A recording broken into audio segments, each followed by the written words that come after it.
سکتی ہوں۔ یہ تعلیمی مقاصد کے لیے ایک خلاصہ ہے، کتاب کا لفظ بلفظ ترجمہ نہیں۔ چونکہ یہ اے آئی سے تیار کردہ آڈیو ہے، آپ کو چھوٹی گرامر یا تلفظ کی غلطیاں نظر آ سکتی ہیں، اور بعض اوقات جنس تقریر کا مسئلہ بھی ہو سکتا ہے، یعنی مذکر الفاظ مؤنث شکل میں پڑھے جا سکتے ہیں۔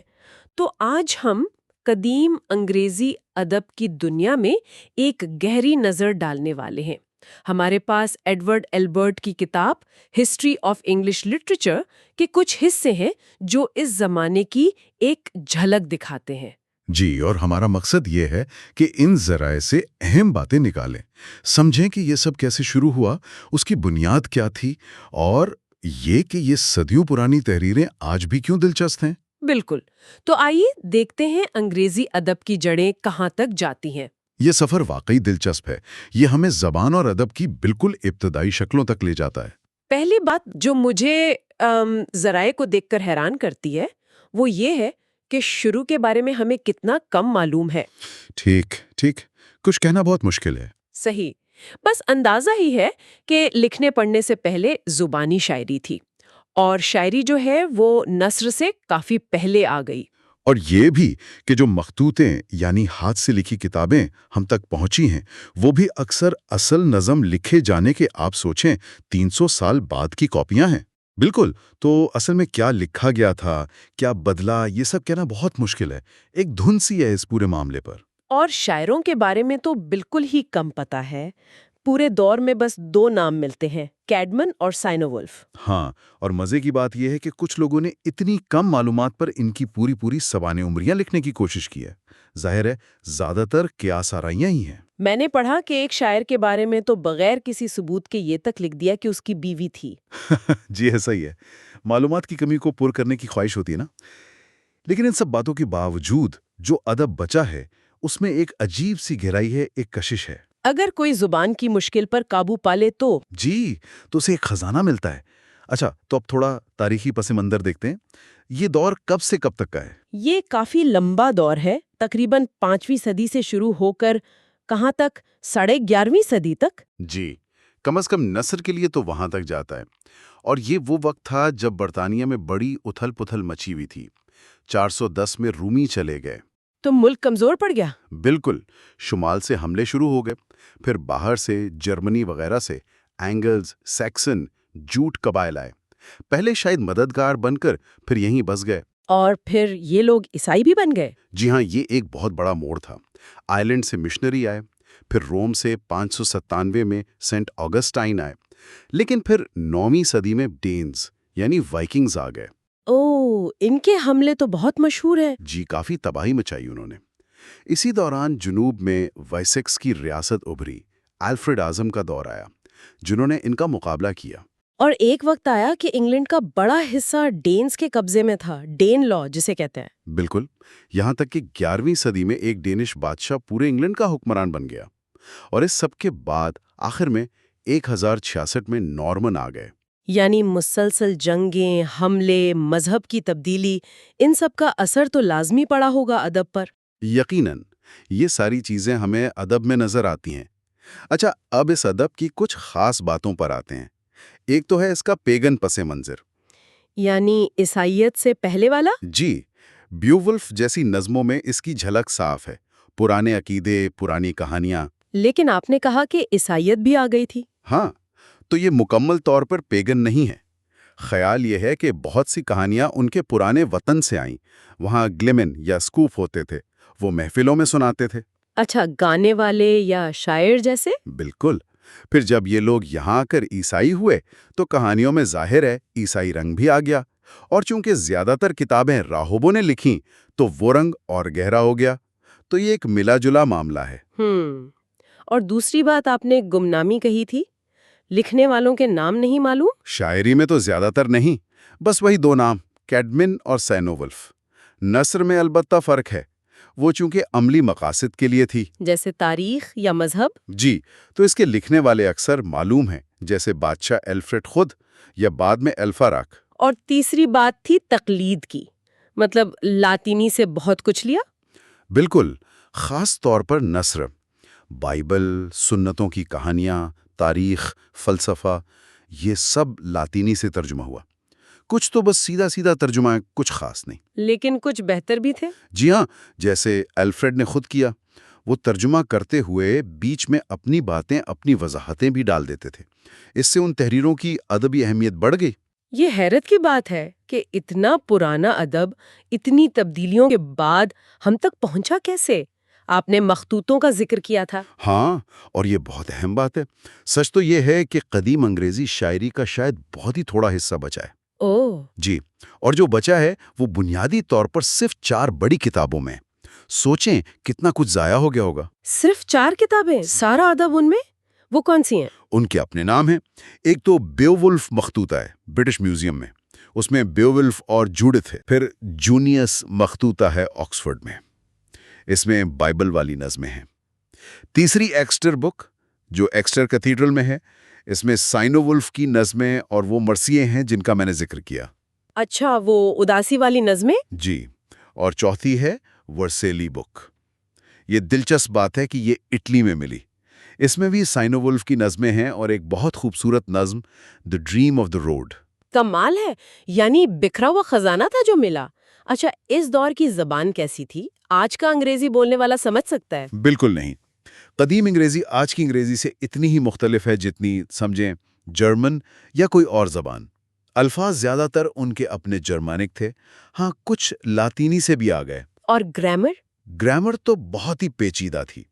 آج انگریزی میں اسم نہیں بدلتا نا، قدیم انگریزی میں اسم، صفت، ضمیر سب کی شکل بدلتی تھی حالت کے مطابق۔ جیسے اردو میں ہوتا ہے لڑکا، لڑکے کو، لڑکوں نے۔ اچھا، یعنی گردان ہوتی تھی؟ جی بالکل، ڈکلائنیبل تھی، اور فعل کا نظام بھی زیادہ تفصیلی تھا۔ اور کیا پورے ملک میں ایک ہی بولی تھی؟ نہیں، کم از کم 4 بڑی بولیاں تھیں۔ نارتھمبرین شمال میں، جہاں سب سے پہلے ادب لکھا گیا، مرسین بیچ میں، کینٹش جنوب مشرق میں، اور ویسٹ سیکسن جنوب مغرب میں۔ اور ویسٹ سیکسن اہم کیوں ہوئی؟ کیونکہ بادشاہ ایلفرینڈ ویسیکس سے تھے، اور ان کے زمانے میں ویسیکس سب سے طاقتور ریاست تھی، تو ان کی بولی ایک طرح سے معیاری بن گئی، اور زیادہ تر ادب جو بچا ہے وہ اسی بولی میں ہے۔ چلیں اب آتے ہیں اس دور کی سب سے مشہور نظم بیوولف پر۔ آپ نے کہا تھا اس میں پیگن رنگ ہے۔ جی ہاں، بیوولف کی کہانی انگلینڈ کی نہیں، اسکینڈینیویا کی ہے۔ ہیرو گرٹس قبیلے کا ہے۔ کہانی بہت پرانی لگتی ہے۔ بہادری، وفاداری، قسمت، یہ سب پیگن خیالات ہیں۔ لیکن لکھی عیسائی نے؟ لگتا یہی ہے کہ جو نظم ہم تک پہنچی ہے اسے کسی عیسائی نے لکھا یا مرتب کیا ہے، کیونکہ اس میں خدا کا ذکر ہے، نیکی بدی کی باتیں ہیں، عیسائی حوالے ہیں۔ پہلے لوگ سمجھتے تھے یہ بعد میں شامل کیے گئے، پر اب لگتا ہے کہ یہ ایک عیسائی ذہن کی ہی تخلیق ہے۔ کہانی کیا ہے اس کی مختصراً؟ اس میں کئی حصے ہیں۔ پہلے بیوولف ڈنمارک جاتا ہے، وہاں کا بادشاہ ایک عفریت گرینڈل سے پریشان ہے۔ وہ رات کو آتا ہے اور لوگوں کو مار دیتا ہے۔ اوہ خدایا! تو بیوولف اپنی طاقت سے گرینڈل کو مار دیتا ہے۔ پھر گرینڈل کی ماں بدلہ لینے آتی ہے، وہ اور بھی خطرناک ہے۔ اچھا؟ بیوولف ایک جھیل کی تہہ میں جا کر اسے بھی مارتا ہے، پھر ہیرو بن کر واپس آتا ہے، اپنے قبیلے کا بادشاہ بنتا ہے، 50 سال حکومت کرتا ہے۔ آخر میں بڑھاپے میں ایک اژدہے سے لڑتا ہے جو خزانے کی حفاظت کر رہا ہوتا ہے۔ بڑھاپے میں بھی؟ جی، وہ ڈریگن کو مار دیتا ہے لیکن خود بھی مر جاتا ہے۔ نظم اس کے جنازے پر ختم ہوتی ہے۔ واہ، سننے میں تو بڑی ایپک لگ رہی ہے۔ اس کا انداز کیسا ہے، لکھنے کا طریقہ؟ انداز بڑا جاندار ہے، ڈرامائی ہے۔ الفاظ کم، تصویر زیادہ کھینچتے ہیں۔ مرکب الفاظ بہت ہیں، جیسے جسم کے لیے بون ہاؤس یعنی ہڈیوں کا گھر۔ اچھا؟ اور ایک خاص چیز ہے کیننگ، یہ ایک طرح کی شاعرانہ پہیلی ہوتی ہے، جیسے سمندر کو ویل مچھلی کا راستہ کہہ دینا۔ اچھا۔ اور ایلیٹریشن کا بہت استعمال ہے، یعنی ایک ہی لائن میں کئی لفظ ایک ہی آواز سے شروع ہوتے ہیں۔ یہ قافیے کی جگہ کام کرتا تھا اور نظم کو ایک ردھم دیتا تھا۔ ہر لائن میں 4 زوردار سٹریس ہوتے تھے، گانے یا سنانے کے لیے موضوع۔ بیوولف کے علاوہ اور کون سی اہم نظمیں ہیں؟ کیا سب ایسی بہادری کی کہانیاں ہیں؟ بہادری کی اور بھی ہیں، قومی یا ہیروئک کہہ لیں، جیسے وڈستھا، ایک خیالی شاعر کا گیت۔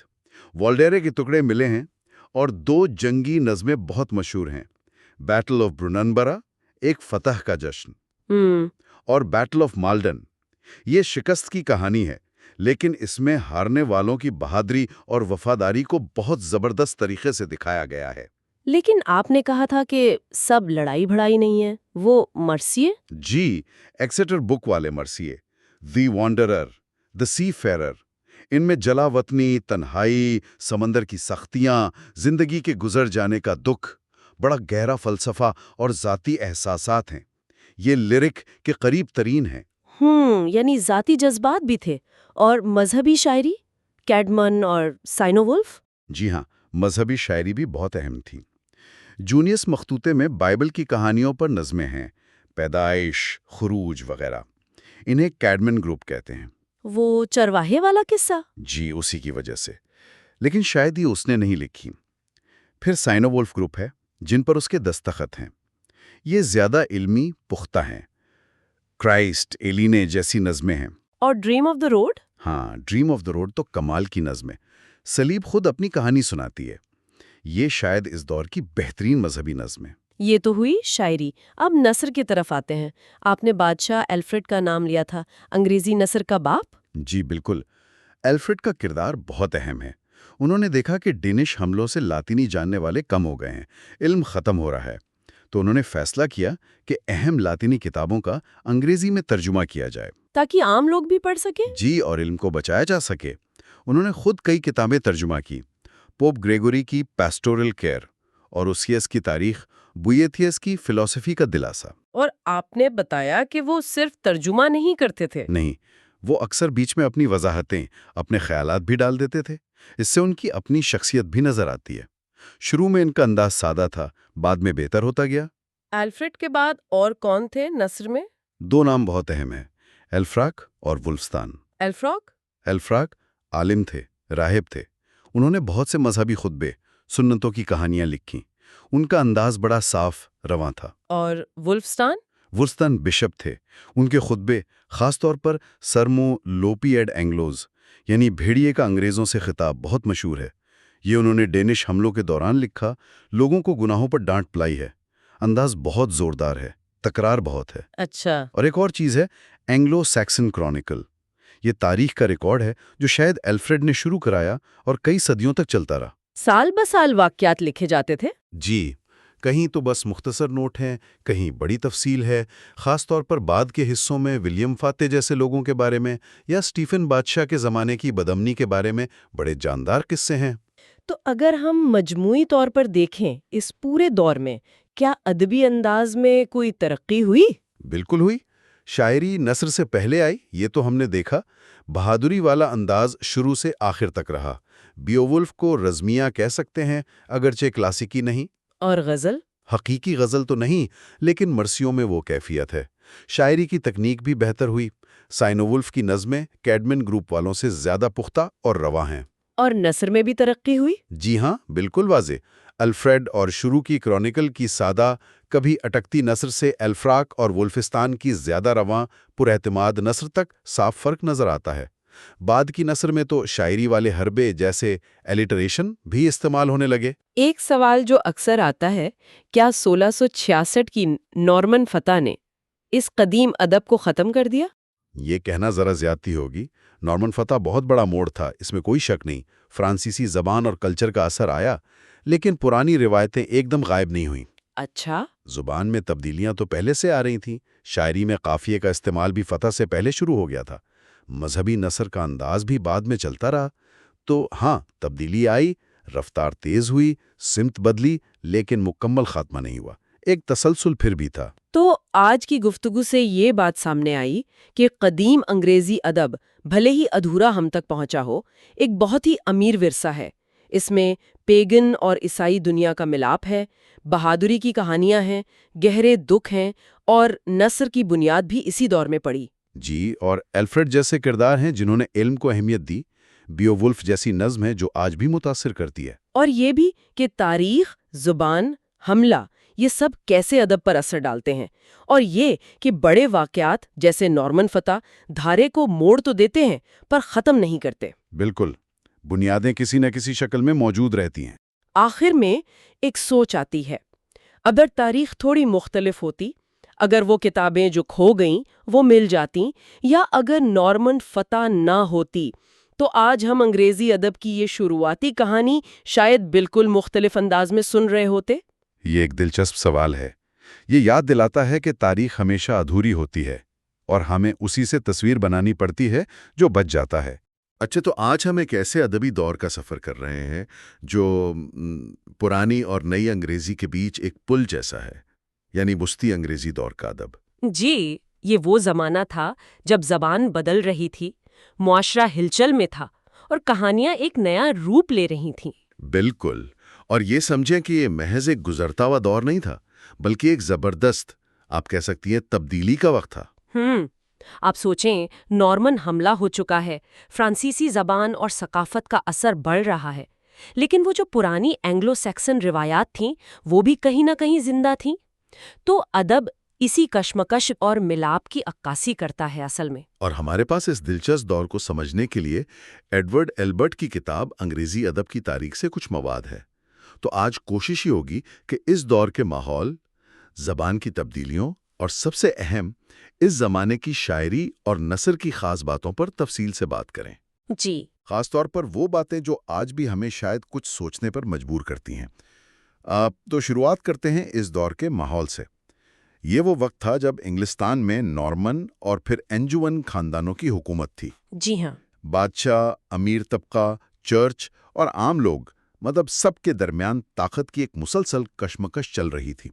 اندرونی جھگڑے بھی تھے اور باہر کی جنگیں بھی۔ یہ سب یقیناً ادب پر اثر انداز ہو رہا ہوگا۔ ہاں، بالکل ہو رہا تھا، لیکن اگر ہم ادبی نقطہ نظر سے دیکھیں تو چند بڑی لہریں زیادہ اہم نظر آتی ہیں۔ جیسے مذہبی طبقوں کا اثر تھا، وہ بڑھا بھی اور پھر کم بھی ہوا۔ ایک نئی چیز تھی شیویلری۔ اچھا، بہادری والے آدرش؟ ہاں، وہی بہادری کے آدرش۔ اور اس میں دلچسپ بات یہ ہے کہ عورتوں اور کچھ حد تک غریبوں کے لیے بھی ایک نئی ہمدردی کا عنصر شامل ہوا۔ پھر صلیبی جنگیں ہوئیں، انہوں نے لوگوں کو یورپ سے باہر کی دنیا دکھائی، ان کا زاویہ نظر وسیع کیا۔ یہ سب چیزیں مل کر نا ایک ذہنی بیداری پیدا کر رہی تھیں، جس کی جھلک ہمیں اس دور کی تحریروں میں صاف ملتی ہے۔ یہ گویا آپ کہہ لیں نشاط ثانیہ کی ایک دستک تھی۔ اور زبان کا کیا حال تھا؟ میں نے سنا ہے کہ انگریزی اس دور میں بہت تیزی سے بدل رہی تھی۔ بہت تیزی سے، اسی لیے تو اسے وسطی انگریزی کہتے ہیں۔ وہ جو پرانی انگریزی کا پیچیدہ گرامر کا نظام تھا نا، جی، خاص طور پہ لفظوں کے آخر میں لگنے والے وہ لاحقے جو معنی بدلتے تھے، انفلیکشنل سسٹم جسے کہتے ہیں، ہاں، وہ سمجھیں کہ بس آسان ہوتا جا رہا تھا، زبان زیادہ لچکدار ہو رہی تھی، یوں کہہ لیں۔ اچھا، تو کیا کوئی ایک معیاری بولی تھی جیسے آج کل ہے، مطلب ایک سٹینڈرڈ انگلش؟ نہیں، شروع میں تو بالکل نہیں۔ 11ویں صدی کے آخر تک تو زیادہ تر ویسٹ سیکسن بولی چل رہی تھی، جو پرانے دور کی بڑی بولی تھی۔ لیکن 12ویں صدی آتے آتے جو لکھنے والے تھے وہ اپنی اپنی مقامی بولی استعمال کرنے لگے۔ اپنی؟ جی، اپنی اپنی۔ اور پھر اسکینڈینیوین زبانوں کا اثر تو پہلے سے تھا ہی وائکنگز کی وجہ سے۔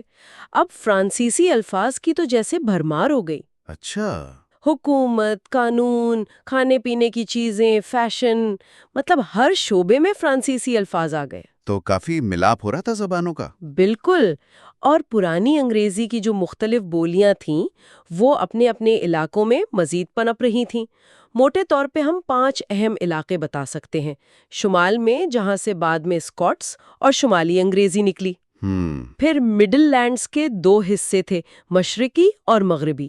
جنوب مشرق میں کینٹش علاقہ تھا اور جنوب مغرب میں وہی پرانی ویسٹ سیکسن بولی جا رہی تھی۔ تو پھر آج کی جو معیاری انگریزی ہے وہ کہاں سے آئی اتنی ساری بولیوں میں سے؟ وہ آہستہ آہستہ وقت کے ساتھ مشرقی مڈل لینڈز کی بولی سے بنی۔ مشرقی مڈ لینڈز؟ جی، اس کی کئی وجوہات تھیں۔ ایک تو یہ علاقہ اہم تھا، پھر لنڈن جو دارالحکومت بن رہا تھا وہ اسی علاقے میں تھا، آکسفورڈ، کیمبرج جیسی یونیورسٹیاں قریب تھیں، اور پھر چوسر جیسے بڑے شاعر نے اسی بولی میں لکھا، تو بس وقت کے ساتھ یہی بولی زیادہ پربھاوشالی ہوتی گئی۔ سمجھ گیا، یہ تو ہوئی زبان کی بات۔ اب آتے ہیں خود ادب پر۔ اس دور کی تحریروں میں کیا خاص بات تھی؟ کیا چیز نمایاں تھی؟ دیکھیں، سب سے پہلی بات تو یہ کہ یہ ایک تجرباتی دور تھا۔ شاعر جیسے نئی راہیں، نئے انداز تلاش کر رہے تھے۔ فرانسیسی اور لاطینی ادب کا اثر بہت گہرا تھا۔ لوگ ان زبانوں سے ترجمے کر رہے تھے، ان کے موضوعات، ان کے انداز اپنا رہے تھے۔ لیکن دلچسپ بات یہ ہے کہ کچھ شاعر ایسے بھی تھے جو پرانی انگریزی روایت کو بھی پکڑے ہوئے تھے۔ پرانی روایت مطلب وہ ایلٹریشن والی؟ بالکل، خاص طور پر وہ ایلٹریٹو شاعری، جیسے لیگمون نے اپنی نظم بروٹ میں کیا۔ یہ بہت اہم ہے، اس سے پتہ چلتا ہے کہ ماضی بالکل ختم نہیں ہوا تھا۔ اچھا، یہ الٹریٹو شاعری کیا ہوتی ہے؟ ذرا آسان لفظوں میں بتائیں گی؟ جی، یہ وہ انداز ہے جس میں مصرعے کے اندر قافیہ نہیں ملایا جاتا، بلکہ ایک ہی حرف صحیح یعنی کانسوننٹ ساؤنڈ سے شروع ہونے والے الفاظ بار بار لائے جاتے ہیں۔ جیسے پیٹر پائپر پکڈ پیک میں پی کی آواز بار بار آ رہی ہے۔ یہ پرانی اینگلو سیکسن شاعری کی پہچان تھی۔ سمجھ گیا۔ تو لیزمون کا اسے استعمال کرنا یہ دکھاتا ہے کہ وہ ماضی سے جڑا رہنا چاہتا تھا۔ جی ہاں، اور زبانی روایت کا بھی بڑا کردار تھا، جو پرانے قصے کہانیوں کو نسل در نسل منتقل کرتی رہی۔ بہت سی چیزیں لکھی جانے سے پہلے زبانی طور پر موجود تھیں۔ ایک اور حیرانی کی بات جو میں نے پڑھی وہ یہ کہ زیادہ تر لکھنے والوں کے نام ہی نہیں معلوم۔ گمنام؟ بالکل، یہ بہت اہم نکتہ ہے۔ زیادہ تر تحریریں گمنام ہیں، انونیمس، اور جن کے نام ملتے بھی ہیں نا، ان کے بارے میں ہمیں بس نام کے علاوہ کچھ خاص پتہ نہیں ہوتا۔ اچھا؟ ہاں، وہ آج کل کے مصنفین کی طرح مشہور شخصیات نہیں تھیں۔ ان کی ذاتی زندگی، ان کے خیالات، وہ سب پردے میں ہیں۔ اور یہ بھی سنا ہے کہ شاعری کا بول بالا تھا، نثر کم تھی؟ ہاں، شاعری تو سمجھے ہر جگہ تھی۔ تاریخ لکھنی ہو، مذہب سمجھانا ہو، سائنس کی بات کرنی ہو، سب کچھ نظم میں بیان ہو رہا تھا۔ اچھا۔ نثر بہت کم تھی، شاید اس لیے بھی کہ جو سنجیدہ علمی کام تھے یا سرکاری دستاویزات، وہ تو زیادہ تر لاطینی میں لکھے جاتے تھے۔ تو انگریزی نثر کم لکھی جا رہی تھی؟ جی، اور جو انگریزی نثر ملتی ہے وہ زیادہ تر مذہبی نصیحتوں پر مبنی ہے، ہومیلیٹک جسے کہتے ہیں، جیسے کیتھرین گروپ یا اینکرن ریولے جیسی کتابیں۔ تو پھر شاعری پر ہی ذرا تفصیل سے بات کرتے ہیں۔ کن موضوعات پر زیادہ لکھا جا رہا تھا؟ موٹے طور پر ہم 3 بڑے دھارے دیکھ سکتے ہیں۔ پہلا، تاریخ یا منظوم تاریخیں۔ تاریخیں نظم میں؟ جی ہاں، منظوم تاریخیں۔ دوسرا، مذہبی اور اخلاقی شاعری، اور تیسرا رومانس یعنی مہم جوئی اور محبت کی داستانیں۔ منظوم تاریخیں، یہ تو بڑی دلچسپ بات ہے۔ کیا یہ واقعی تاریخ ہوتی تھی یا کہانیاں؟ لکھنے والے تو انہیں تاریخی سمجھتے تھے، یا کم از کم پیش تو ایسے ہی کرتے تھے، لیکن ان میں اکثر ناقابل یقین کہانیاں، مبالغہ آمیز بہادری، جادو ٹونا، یہ سب شامل ہوتا تھا۔ اچھا۔ آج کل کے معیار سے دیکھیں تو ہم انہیں ادب یا رومانس کے زیادہ قریب سمجھتے ہیں۔ لازمون کی بروٹ، جو تقریباً 1205 کی ہے، اس کی بہترین مثال ہے۔ کوئی 16,000 مصروں کی نظم ہے یہ، برطانیہ کی افسانوی تاریخ بیان کرتی ہے، اور اس میں پرانی انگریزی شاعری کا رنگ، وہ ایلیٹریٹو انداز اور جنگوں کی منظر کشی بہت جاندار ہے۔ ایلبرٹ نے اس میں سے لومڑی کے شکار کا ایک منظر نقل کیا ہے جو اس کے اسلوب کی طاقت دکھاتا ہے۔ بڑا زبردست ہے۔ واہ! اور اس کے علاوہ بھی ایسی تاریخیں لکھی گئیں؟ ہاں، کافی لکھی گئیں، جیسے رابرٹ آف گلوسیسٹر کی 13ویں صدی کی تاریخ ہے۔ یہ قافیہ بند ہے، اتنی شاندار نہیں ہے، لیکن لکھنے والے کی اپنے وطن سے محبت اور غیر جانبداری کی کوشش نظر آتی ہے۔ ٹھیک۔ پھر ایک اور اہم نام رابرٹ میننگ آف برون کا ہے۔ ان کی سٹوری آف انگلینڈ جو 1338 میں مکمل ہوئی، یہ بھی قافیہ بند ہے اور خاص طور پر عام لوگوں کے لیے لکھی گئی تھی، سادہ زبان میں، دلچسپ کہانیوں سے بھری ہوئی۔ اچھا، اب آتے ہیں دوسرے بڑے گروپ کی طرف، مذہبی اور اخلاقی شاعری۔ اس میں کیا خاص تھا؟ اس میدان میں بھی بہت کچھ لکھا گیا۔ ایک بڑی عجیب سی مثال ہے دی اورمیولم، تقریباً 1200 کی ہے۔ اورمیولم؟ جی، لکھنے والے کا نام اورم تھا۔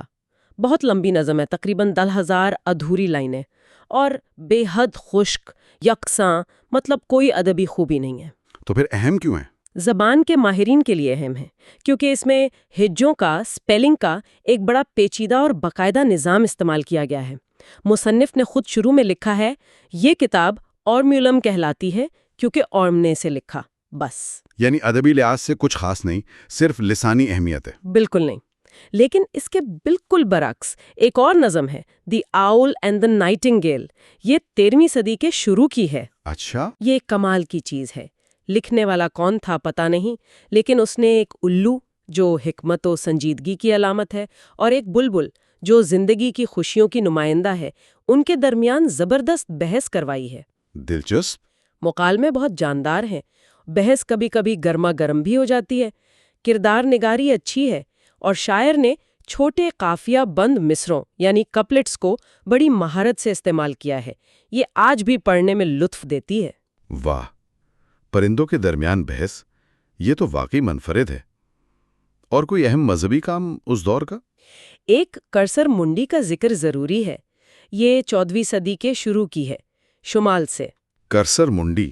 جی، یہ ایک طرح کا مذہبی انسائکلوپیڈیا ہے۔ بائبل کی کہانیوں سے لے کر بعد کی مذہبی تاریخ تک سب کچھ نظم کر دیا گیا ہے۔ بہت وسیع کام ہے اور یہ بہت مقبول ہوئی تھی۔ اس نے بعد میں جو مذہبی ڈرامے ہوتے تھے نا، میریکل پلیز، ان پر بھی کافی اثر ڈالا۔ پھر ایک مشہور صوفی شاعر تھے رچرڈ رال۔ ان کی وفات 1349 میں ہوئی۔ ان کی نظموں میں خاص طور پر ایک نظم ہے پرک آف کانشنس۔ حالانکہ اس پر تھوڑا شک ہے کہ یہ انہی کی ہے یا نہیں۔ اچھا۔ لیکن یہ نیکی، بدی، زندگی کا انجام، ان موضوعات پر غور کرتی ہے۔ یہ نظمیں اپنے زمانے میں بہت مقبول تھیں، بہت زیادہ۔ اور وہ ایلیٹریٹو پوئمز جن کا آپ نے پہلے ذکر کیا تھا، پرل اور سرگوین والی؟ ہاں، وہ تو سمجھے کہ اس دور کے بالکل آخر کی، یعنی 14ویں صدی کے تیسرے چوتھائی کی، اور شاہکار ہیں۔ ایک ہی مسودے میں ملی ہیں یہ 4 عمدہ نظمیں، پرل، پیورٹی، پیشنس اور سرگوین اینڈ دا گرین نائٹ۔ ایک ہی شاعر کی لگتی ہیں؟ زیادہ تر ماہرین کا یہی خیال ہے کہ ایک ہی شاعر کی تخلیق ہے۔ پرل ایک بہت گہری علامتی نظم ہے، شاید ایک باپ کا اپنی مرحوم بیٹی کے لیے مرثیہ ہے، بہت خوبصورت، بہت جذباتی۔ اور سرگوین اینڈ دا گرین نائٹ؟ اوہ، وہ تو بلا شبہ اس پورے دور کا تمام وسطی انگریزی رومانس میں سب سے بہترین مانا جاتا ہے۔ سب سے بہترین؟ جی ہاں، اس کی کہانی، اس کے کردار، منظر کشی، زبان کا استعمال، خاص طور پر وہ ایلیٹریٹو مصروں کو جس طرح برتا گیا ہے، سب کچھ لاجواب ہے۔ یہ پرانی روایت اور نئے رومانوی انداز کا بہترین امتزاج ہے۔ شاعری اپنے عروج پر ہے۔ آپ نے رومانس کا ذکر کیا، یہ شاعری کا تیسرا بڑا گروپ تھا، ان میں کیا خاص تھا؟ یہ لفظ رومانس سن کر تو آج کل کچھ اور ہی خیال آتا ہے۔ ہاں، آج کل تو مطلب مختلف ہے، لیکن اس زمانے میں رومانس کا مطلب تھا مہم جوئی کی طویل داستان جو اکثر نظم میں ہوتی تھی۔ یہ اس دور کی سب سے مقبول صنف تھی۔ ان کی تعداد سینکڑوں میں ہے۔ سینکڑوں میں؟ جی، موضوع کے لحاظ سے ان کو کئی حصوں میں بانٹا جاتا ہے۔ کچھ تو انگلستان کے اپنے ہیروز کے بارے میں ہیں، جیسے کنگ ہارن، ہیولاک دی ڈین۔ اچھا۔ کچھ مشہور زمانہ بادشاہ آرتھر اور اس کے گول میز کے ساتھیوں کے قصے ہیں، جیسے سر گاوین جس کا ذکر ہم نے کیا۔ یہ برطانیہ کا مواد کہلاتا ہے۔ کچھ قدیم یونان اور روم کی کہانیاں ہیں، جیسے سکندر اعظم یا ٹروائے کی جنگ، یہ عظیم روم کا مواد ہے۔ اور کچھ فرانسیسی بادشاہ شارلمین اور اس کے بہادروں کے بارے میں ہے، یہ فرانس کا مواد ہے۔ تو ان سب رومانس کی پہچان کیا تھی؟ مطلب ان میں مشترک کیا تھا؟ دیکھیں، ان کا بنیادی موضوع جنگ اور بہادری ہوتا تھا۔ محبت بھی اکثر اس کا ایک اہم حصہ ہوتی تھی، لیکن مرکزی نہیں ہوتی تھی۔ ٹھیک۔ ان میں مافوق الفطرت عناصر جیسے جادو، دیو، پریاں، عجیب و غریب مخلوق، ان کا بہت دخل ہوتا تھا۔ اچھا، فینٹیسی جیسی؟ ہاں، کافی حد تک۔ اور یہ اس دور کے رسم و رواج، بہادری کے اصول، دربار کی زندگی، ان سب کی جھلکیاں بھی پیش کرتی تھیں۔ کردار اکثر یا تو بالکل نیک ہیرو ہوتے تھے یا بالکل برے ولن، زیادہ گہرائی نہیں ہوتی تھی ان میں۔ مطلب بلیک اینڈ وائٹ کردار؟ زیادہ تر، سوائے چند بہترین مثالوں کے، جیسے سر گوین میں کردار کافی پیچیدہ ہیں۔ کہانیاں لمبی ہوتی تھیں، واقعات پر بہت زور ہوتا تھا، ایک کے بعد ایک مہم، ایک کے بعد ایک لڑائی۔ اور دلچسپ بات، البرٹ لکھتے ہیں کہ اس زمانے میں یہ اپنی جدیدیت کی وجہ سے مقبول تھی۔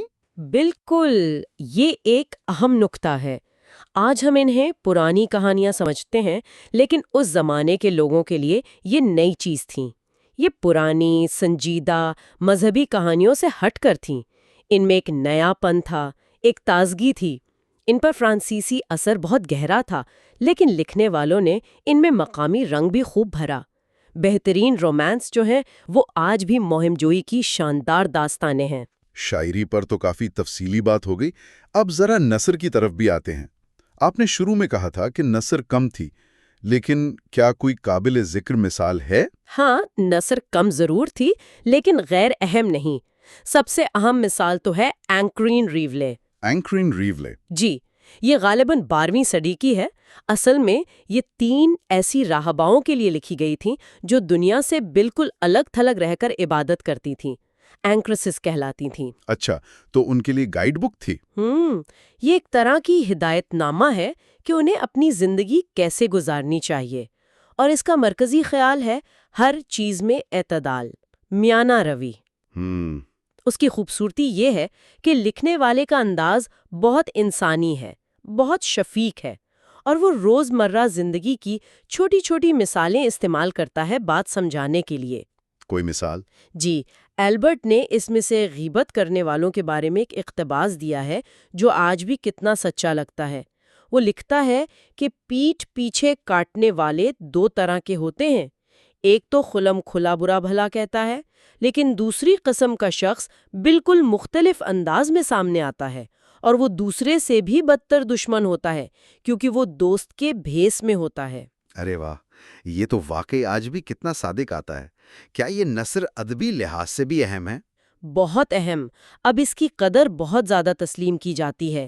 اسے انگریزی نثر کے تسلسل کا ایک اہم ثبوت مانا جاتا ہے۔ تسلسل کا ثبوت؟ مطلب یہ کہ اس کا اسلوب، اس کا انداز، وہ پرانے اینگلو سیکسن نثر نگاروں سے بھی جڑتا ہے، اور بعد کی جو بہترین انگریزی نثر ہے، جیسے آتھورائزڈ ورژن بائبل کا ترجمہ، اس کی طرف بھی اشارہ کرتا ہے۔ ایک ربط نظر آتا ہے۔ اچھا۔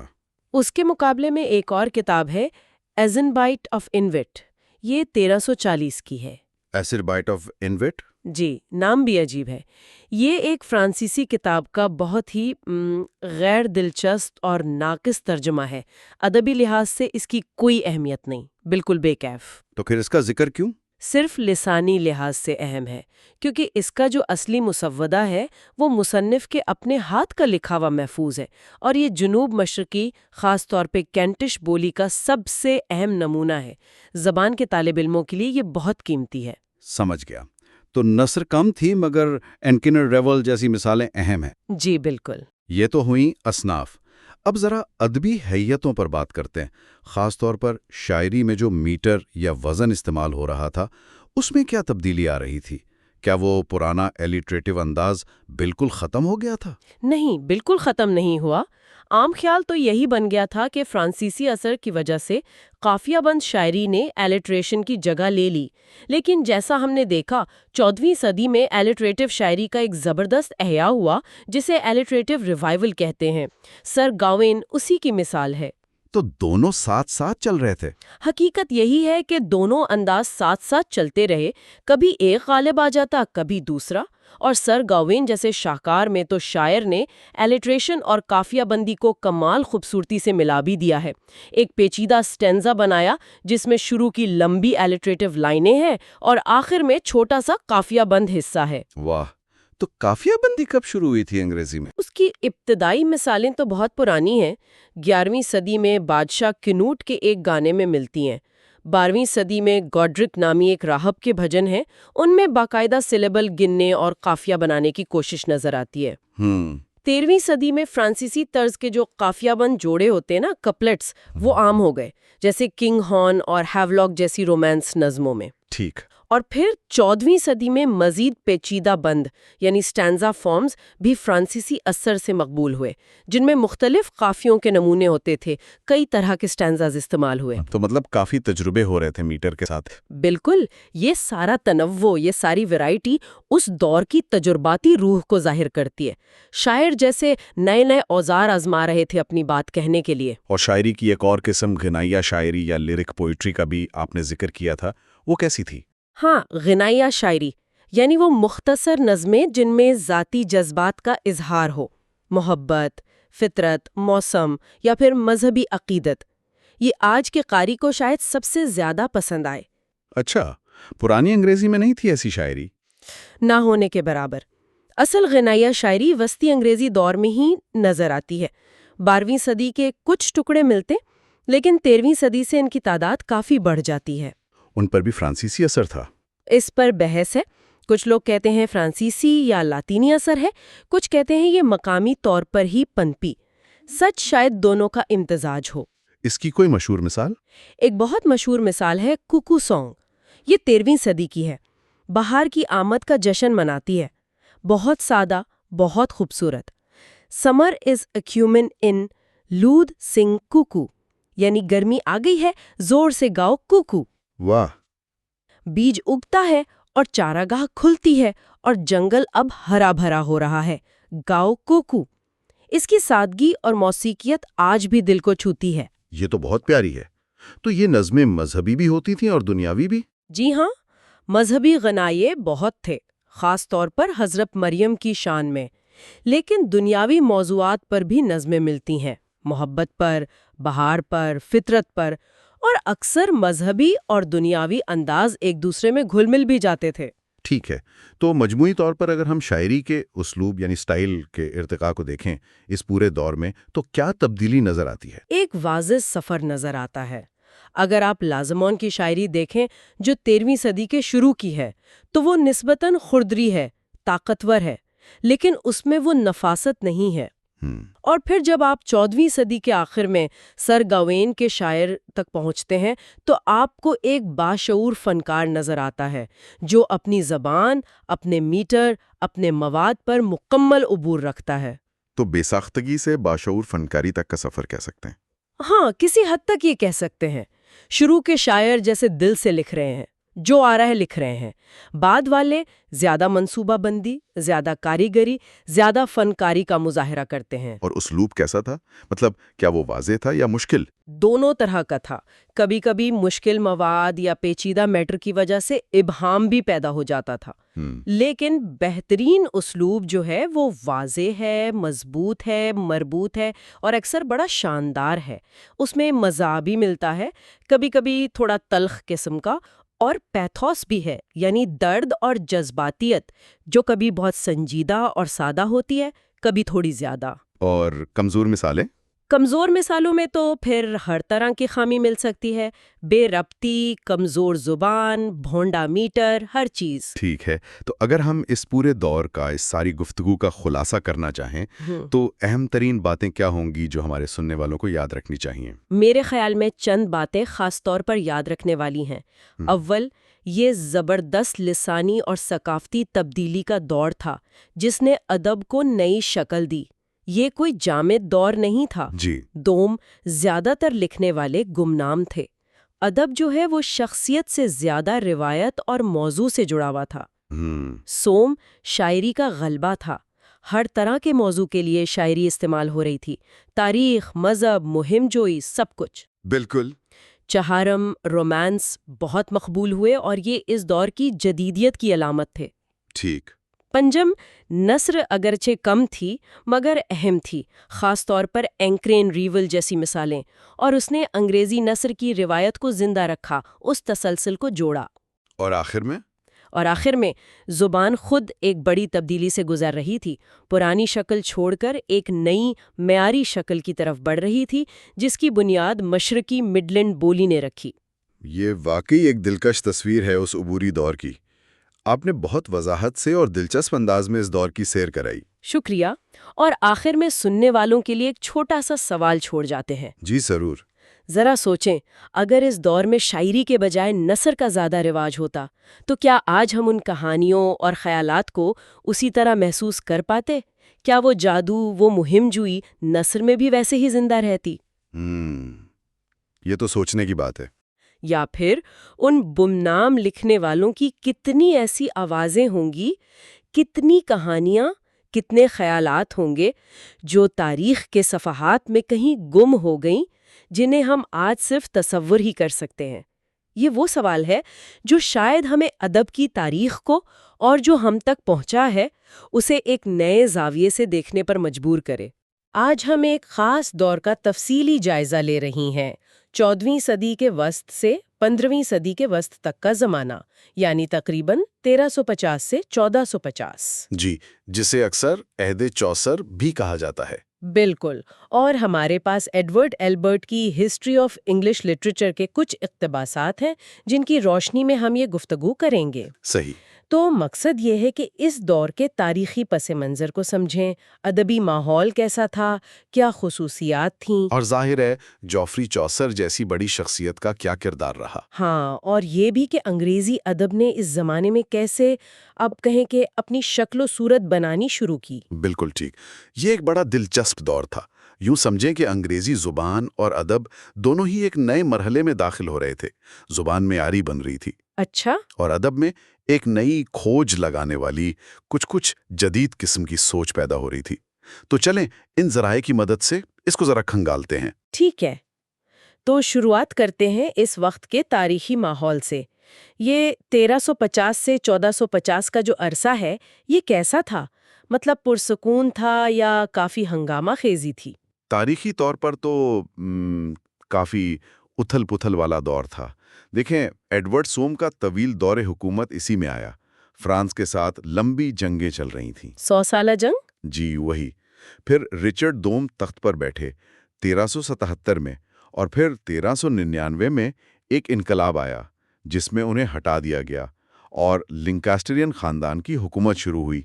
تو سیاسی طور پر تو کافی کچھ ہو رہا تھا۔ لیکن کیا صرف یہی چیزیں ادب پر اثر ڈال رہی تھیں یا کچھ اور بھی تھا؟ نہیں، اصل میں ادبی نقطہ نظر سے دیکھیں تو سماجی اور فکری تحریکیں زیادہ اہم تھیں۔ ایک تو وہ خوفناک طاعون کی وبا تھی، بلیک ڈیتھ۔ اوہ ہاں، اس نے پورے معاشرے کو ہلا کر رکھ دیا تھا۔ کسانوں میں غربت بڑھی، بے چینی پھیلی، بغاوتیں شروع ہوئیں۔ اور دوسری طرف ایک اہم بات یہ ہوئی کہ چرچ کے جو طور طریقے تھے ان پر لوگ سوال اٹھانے لگے۔ ایک تنقیدی سوچ پیدا ہو رہی تھی۔ اچھا، کس طرح کی تنقید؟ جیسے وائیکلف اور لولارڈز کی تحریک تھی، وہ چرچ کی دولت اور اختیار پر بات کر رہے تھے۔ یا پھر ولیم لینگلینڈ کی شاعری کو دیکھیں، اس میں بھی سماجی اور مذہبی خرابیوں پر سخت تنقید ملتی ہے۔ تو یہ جو نئی سوچ تھی یہ ادب میں بھی نظر آنے لگی تھی۔ ٹھیک ہے، تو یہ پس منظر تھا۔ اچھا، اب آتے ہیں خود ادب کی طرف۔ اس دور کی جو ادبی خصوصیات تھیں وہ کیا تھیں؟ کیا نیا ہو رہا تھا؟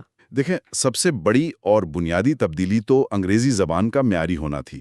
یہ جو تبدیلی کا عمل چل رہا تھا پرانی بولیوں سے، وہ تقریباً اپنے انجام کو پہنچ رہا تھا۔ یعنی مختلف بولیاں ختم ہو رہی تھیں؟ ختم تو نہیں، لیکن ادب میں ان کا استعمال کم ہو رہا تھا۔ ایک اوسط معیار بن گیا تھا انگریزی کا، اور یہ تھی ایسٹ مڈلینڈ بولی، جو لندن، دربار اور یونیورسٹیوں آکسفورڈ، کیمبرج وغیرہ کی زبان تھی۔ اچھا، اسکاٹش شاخ تو خیر الگ رہی، لیکن باقی بولیاں جو تھیں وہ ادب سے تقریباً غائب ہو گئیں۔ فرانسیسی اور پرانی انگریزی کے الفاظ مل جل کر ایک نئی معیاری ادبی انگریزی بنا رہے تھے، اور اس کا پہلا سب سے شاندار نمونہ ہمیں چوسر کے کام میں ملتا ہے۔ آپ نے شروع میں ایک جدید انداز کا بھی ذکر کیا تھا، اس سے کیا مطلب تھا؟ یہ دور کیسے جدید تھا؟ جدید اس معنی میں کہ ایک نئی قسم کی تجسس بھری سوچ نظر آنے لگی تھی۔ تنقید کی روح زیادہ تیز ہو گئی تھی۔ لوگ انسانی معاملات میں، نفسیات میں زیادہ گہری دلچسپی لے رہے تھے، اور جو پرانے قائم شدہ نظام تھے، ادارے تھے، ان پر آنکھیں بند کر کے یقین کرنے کے بجائے سوال اٹھانے کا رجحان بڑھ رہا تھا۔ مطلب وہ جو پہلے بچوں جیسی سادگی تھی وہ کم ہو رہی تھی۔ جیسے آپ نے رومانوی داستانوں کا ذکر کیا۔ بالکل، وہ جو رومانوی داستانیں تھیں جن میں بہادر نائٹ اور خوبصورت شہزادیاں ہوتی تھیں، ان کا رواج کم ہو رہا تھا۔ ختم تو نہیں ہوا لیکن کم ہو گیا۔ چوسر نے تو جیسا آپ نے کہا اپنی ایک کہانی میں اس کا مذاق بھی اڑایا ہے۔ اچھا، تو وہ فعال طور پر اسے چیلنج کرے تھے؟ جی ہاں، ایک طرح سے وہ کہہ رہے تھے کہ بھئی اب ان خیالی باتوں سے آگے بڑھو، اصل انسانوں اور ان کی زندگیوں کی بات کرو۔ تو اس رومانوی آئیڈیل کی جو تازگی تھی اس کی جگہ اب ڈرامے والی حقیقت پسندی، کردار نگاری کی گہری روح لے رہی تھی۔ اس کی ہلکی سی جھلک اسی دور میں نظر آنے لگی تھی۔ اور کوئی جدید پہلو؟ ایک اور بات یہ تھی کہ گمنامی کا دور ختم ہو رہا تھا۔ اب زیادہ تر کتابوں کے مصنفین کے نام معلوم ہونے لگے تھے۔ پہلے اکثر پتہ نہیں چلتا تھا کہ کس نے لکھی ہے۔ صحیح۔ اور سب سے بڑھ کر پہلی بار ایک ایسی نمایاں ادبی شخصیت سامنے آئی، یعنی چوسر، جس نے اپنی ذہانت اور اپنے کام سے اس پورے دور کو ایک نئی شکل دی۔ اور نثر کی کیا صورتحال تھی؟ کیا صرف شاعری ہی اہم تھی؟ نہیں، نثر میں بھی بہت اہم کام ہو رہا تھا، بلکہ یہ کہنا غلط نہیں ہوگا کہ یہ دور انگریزی نثر کی بنیاد رکھنے کا دور ہے۔ اچھا، اس سے پہلے نثر ہی نہیں تھی؟ تھی، لیکن وہ یا تو تجرباتی قسم کی تھیں یا پھر لاطینی یا فرانسیسی کی محض نقل ہوتی تھی۔ اب خاص طور پر اگر آپ مینڈیویل یا میلوری کے کام کو دیکھیں تو ہمیں ایسی نثر ملتی ہے جس کی اپنی ایک شان ہے، اپنی انفرادیت ہے۔ تو زبان اب نثر کے لیے تیار ہو گئی تھی؟ جی بالکل، زبان ایک معیار پر آ رہی تھی۔ لاطینی اور فرانسیسی کا اثر عوامی سطح پر کم ہو رہا تھا۔ اور ایک اور اہم بات، بائبل کے انگلش ترجمے کی جو بڑھتی ہوئی خواہش تھی، اس نے بھی معیاری انگریزی نثر کی ضرورت کو بڑھاوا دیا۔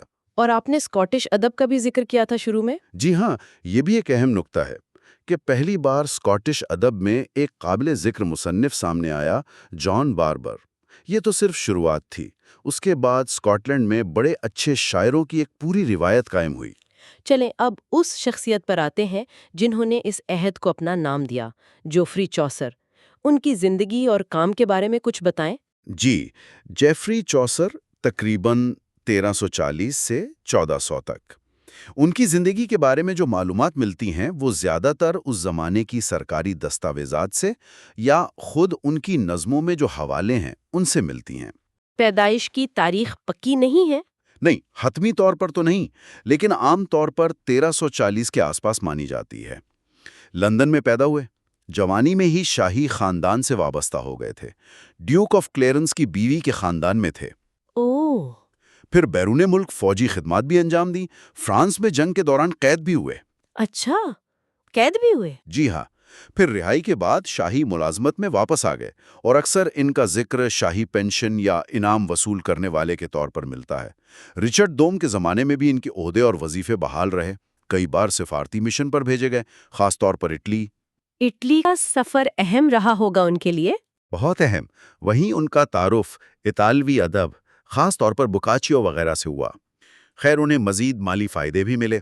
پھر بیچ میں کچھ مشکلات کا دور بھی آیا، شاید اس لیے کہ ان کے سرپرست جان آف گانٹ اسپین چلے گئے تھے، لیکن زندگی کا اختتام دوبارہ خوشحالی میں ہوا۔ اور انہیں ویسٹ منسٹر ایبی میں دفن کیا گیا؟ جی، وہ پہلے شاعر تھے جنہیں ویسٹ منسٹر ایبی کے مشہور پوئٹس کارنر میں دفن ہونے کا اعزاز حاصل ہوا۔ واہ! تو وہ صرف شاعر نہیں تھے بلکہ کافی دنیا دیکھے ہوئے، دربار اور سیاست سے جڑے ہوئے انسان تھے۔ بالکل، اور یہی وسیع تجربہ ان کی شاعری میں جھلکتا ہے۔ ان کی شاعری کو سمجھنے کے لیے عام طور پر اسے 3 ادوار میں تقسیم کیا جاتا ہے: فرانسیسی، اطالوی اور انگریزی۔ یہ تقسیم اثرات کی بنیاد پر ہے؟ جی، کہ کس دور میں کس زبان کے ادب کا اثر زیادہ نمایاں تھا۔ ایسا نہیں کہ ایک دور میں دوسرے اثرات بالکل نہیں تھے۔ تو مختصراً ان ادوار کے بارے میں بتائیں۔ فرانسیسی دور جو ہے وہ ان کا ابتدائی زمانہ ہے۔ اس میں لکھی گئی نظمیں زیادہ تر فرانسیسی نمونوں پر مبنی ہیں، انداز ابھی اتنا پختہ نہیں ہے۔ سب سے مشہور نظم دی رومنٹ آف دی روز کا ترجمہ ہے، جو ایک طویل علامتی فرانسیسی نظم تھی۔ اچھا۔ اب یہ مانا جاتا ہے کہ اس ترجمے کا صرف پہلا حصہ ہی چوسر کا ہے۔ اس کے علاوہ دی بک آف دی ڈچز ہے، جو شاید ان کی سب سے پہلی نظم ہے 1369 کی۔ کچھ اور چھوٹی نظمیں بھی ہیں۔ ٹھیک ہے۔ پھر آیا اطالوی دور۔ جی۔ اطالوی دور میں ایک واضح بہتری نظر آتی ہے، تکنیکی مہارت بڑھ جاتی ہے، میٹرز کا استعمال بہتر ہوتا ہے، مشاہدے میں تیزی آتی ہے اور انفرادیت میں اضافہ ہوتا ہے۔ اس دور کی کون سی نظمیں اہم ہیں؟ اس دور میں اینیلیڈا اینڈ آرسائٹ اور دی پارلیمنٹ آف فاؤلز، پرندوں کی پارلیمنٹ جیسی نظمیں ہیں۔ پارلیمنٹ آف فاؤلز کا آغاز بہت شاندار ہے اور اس میں پرندوں کی کردار نگاری میں چوسر کا مخصوص مزہ نظر آتا ہے۔ لیکن اس دور کی سب سے اہم تصنیف ٹرائلس اینڈ کریزائیڈے ہے۔ یہ بوکاچیو کی ایک کہانی پر مبنی طویل نظم ہے۔ لیکن آپ نے کہا تھا کہ اس میں انفرادیت ہے؟ جی، کہانی تو لی، لیکن کرداروں پر جو زور دیا گیا ہے، خاص طور پر کرسیڈ اور پینڈارس کے کردار، ان کی نفسیاتی گہرائی جس طرح دکھائی گئی ہے، وہ چوسر کی اپنی اختراع ہے۔ یہیں سے ان کی کردار نگاری کی اصل طاقت سامنے آتی ہے۔ اسے اکثر چوسر کا بہترین بیانیہ کام سمجھا جاتا ہے۔ رائم رائل بند کا استعمال بہت خوبصورت ہے۔ اور the house of fame? The house of fame بھی اسی دور کی ہے۔ یہ خواب علامت والی نظم ہے جس میں شاعر کو ایک عقاب اڑا کر شہرت کے گھر لے جاتا ہے۔ کہانی تھوڑی لمبی ہو جاتی ہے، لیکن اس میں بھی عقاب کے کردار میں چوسر کا مزہ خوب جھلکتا ہے۔ اور the legend of good women? جی، اس میں چوسر نے قدیم زمانے کی نیک خواتین کی کہانیاں سنانے کا ارادہ کیا تھا۔ 19 کا منصوبہ تھا، 8 مکمل کی اور 9ویں شروع کی۔ اس میں ایک بہت خوبصورت تعارف ہے ڈیزی کے پھول پر، اور بیانیہ بھی بہت عمدہ ہے، خاص طور پر کلوپترا والی کہانی۔ اچھا۔ اور ٹیکنیکی لحاظ سے یہ اس لیے اہم ہے کہ یہ انگریزی میں ہیروئک کپلٹ، یعنی 2 ہم قافیہ مصروں کا جوڑا جو 10 سلیبل کا ہو، استعمال کرنے کی پہلی معلوم کوشش ہے، اور چوسر نے اسے بڑی مہارت اور آزادی سے برتا ہے۔ واہ! اور پھر آیا تیسرا دور، انگریزی دور؟ بالکل، انگریزی دور جس میں ان کا سب سے بڑا، سب سے منفرد کارنامہ شامل ہے، اور وہ ہے دی کینٹربری ٹیلز۔ کینٹربری کی کہانیاں؟ اس کا خیال کہاں سے آیا؟ ہو سکتا ہے خیال بوکاچیوں کی ڈیکیمیرون سے لیا ہو، جہاں لوگ کہانیاں سناتے ہیں، لیکن کینٹربری ٹیلز تقریباً ہر اہم خصوصیت میں بنیادی طور پر انگریزی ہے۔ تو اس کا بنیادی ڈھانچہ کیا ہے؟ چوسر نے کینٹربری میں تھامس اے بیکٹ کے مزار کی زیارت کے لیے جانے والے 29 مسافروں بشمول خود شاعر کو لنڈن کے قریب ساؤتھ وارک کے ٹبارڈ ان نامی سرائے میں اکٹھا کیا۔ اچھا۔ اور یہ 29 کردار جو ہیں، یہ اس زمانے کے انگریزی معاشرے کے مختلف طبقوں، پیشوں اور مزاجوں کے نمائندے ہیں۔ انہیں بڑی احتیاط سے چنا گیا ہے۔ اور پرولوگ میں ان کا تعارف ہے؟ جی، شاہکار پرولوگ میں ان سب کی ایسی تصویر کشی کی گئی ہے، دلچسپ، زندہ اور مکمل طور پر انسانی۔ وہ آج بھی ہمیں اپنے جانے پہچانے لگتے ہیں۔ اور کہانیاں؟ سرائے کے میزبان کی تجویز پر یہ طے پاتا ہے کہ ہر مسافر جاتے ہوئے 2 اور واپسی پر 2 کہانیاں سنائے گا، تو مکمل منصوبہ تو 100 سے زیادہ کہانیوں کا بنتا۔ لیکن وہ مکمل نہیں ہوا۔ نہیں، چوسر صرف 20 کہانیاں مکمل کر پائے اور 44 نامکمل چھوڑ گئے۔ یہ کہانیاں آپس میں کرداروں کے مکالموں اور انفرادی پرولوگ سے جڑی ہوئی ہیں۔ تو نامکمل ہونے کے باوجود یہ بہت اہم ہے۔ اوہ، بہت زیادہ۔ یہ خود ایک چھوٹا سا ادب ہے۔ اس میں مزاح اور درد، بیانیہ اور منظر کشی، مکالمے اور ضمنی باتیں، غرض کے بے پناہ فراوانی اور تنوع ہے۔ اس میں نثر کی کہانیاں بھی ہیں؟ جی، 2 نثری کہانیاں بھی ہیں، ٹیل آف میلیبیوز، پارسنز ٹیل۔ باقی تقریباً تمام کہانیاں اسی طاقتور اور لچکدار ڈیکا سیلابک یا ہیروئک کپلٹ میں لکھی گئی ہیں۔ ٹھیک ہے۔ اس آخری دور سے کچھ مختصر نظمیں بھی منسوب ہیں، جیسے دا لیک آف اسٹیڈ فاسٹنس، اور کچھ ابتدائی نظمیں شاید کھو گئی ہیں۔ بعد میں کچھ نظمیں غلطی سے بھی چوسر سے منسوب کی گئیں، جیسے دا فلاور اینڈ دا لیف۔ ان کی نثر کے بارے میں کیا رائے ہے؟ وہ 2 نثری کہانیاں کیسی ہیں؟ سچ پوچھیں تو وہ ان کی سب سے کامیاب کوششوں میں شمار نہیں ہوتی۔ انداز کچھ بے جان سا لگتا ہے، نصیحتیں زیادہ ہیں۔ لیکن پھر بھی کچھ اہمیت تو ہوگی۔ ہاں، اس زمانے کے نثری کاموں کے مقابلے میں دیکھیں تو یہ یقیناً ایک پیش رفت ہیں۔ جملے کی ساخت پر گرفت اچھی ہے اور الفاظ کا ذخیرہ وسیع اور درست ہے۔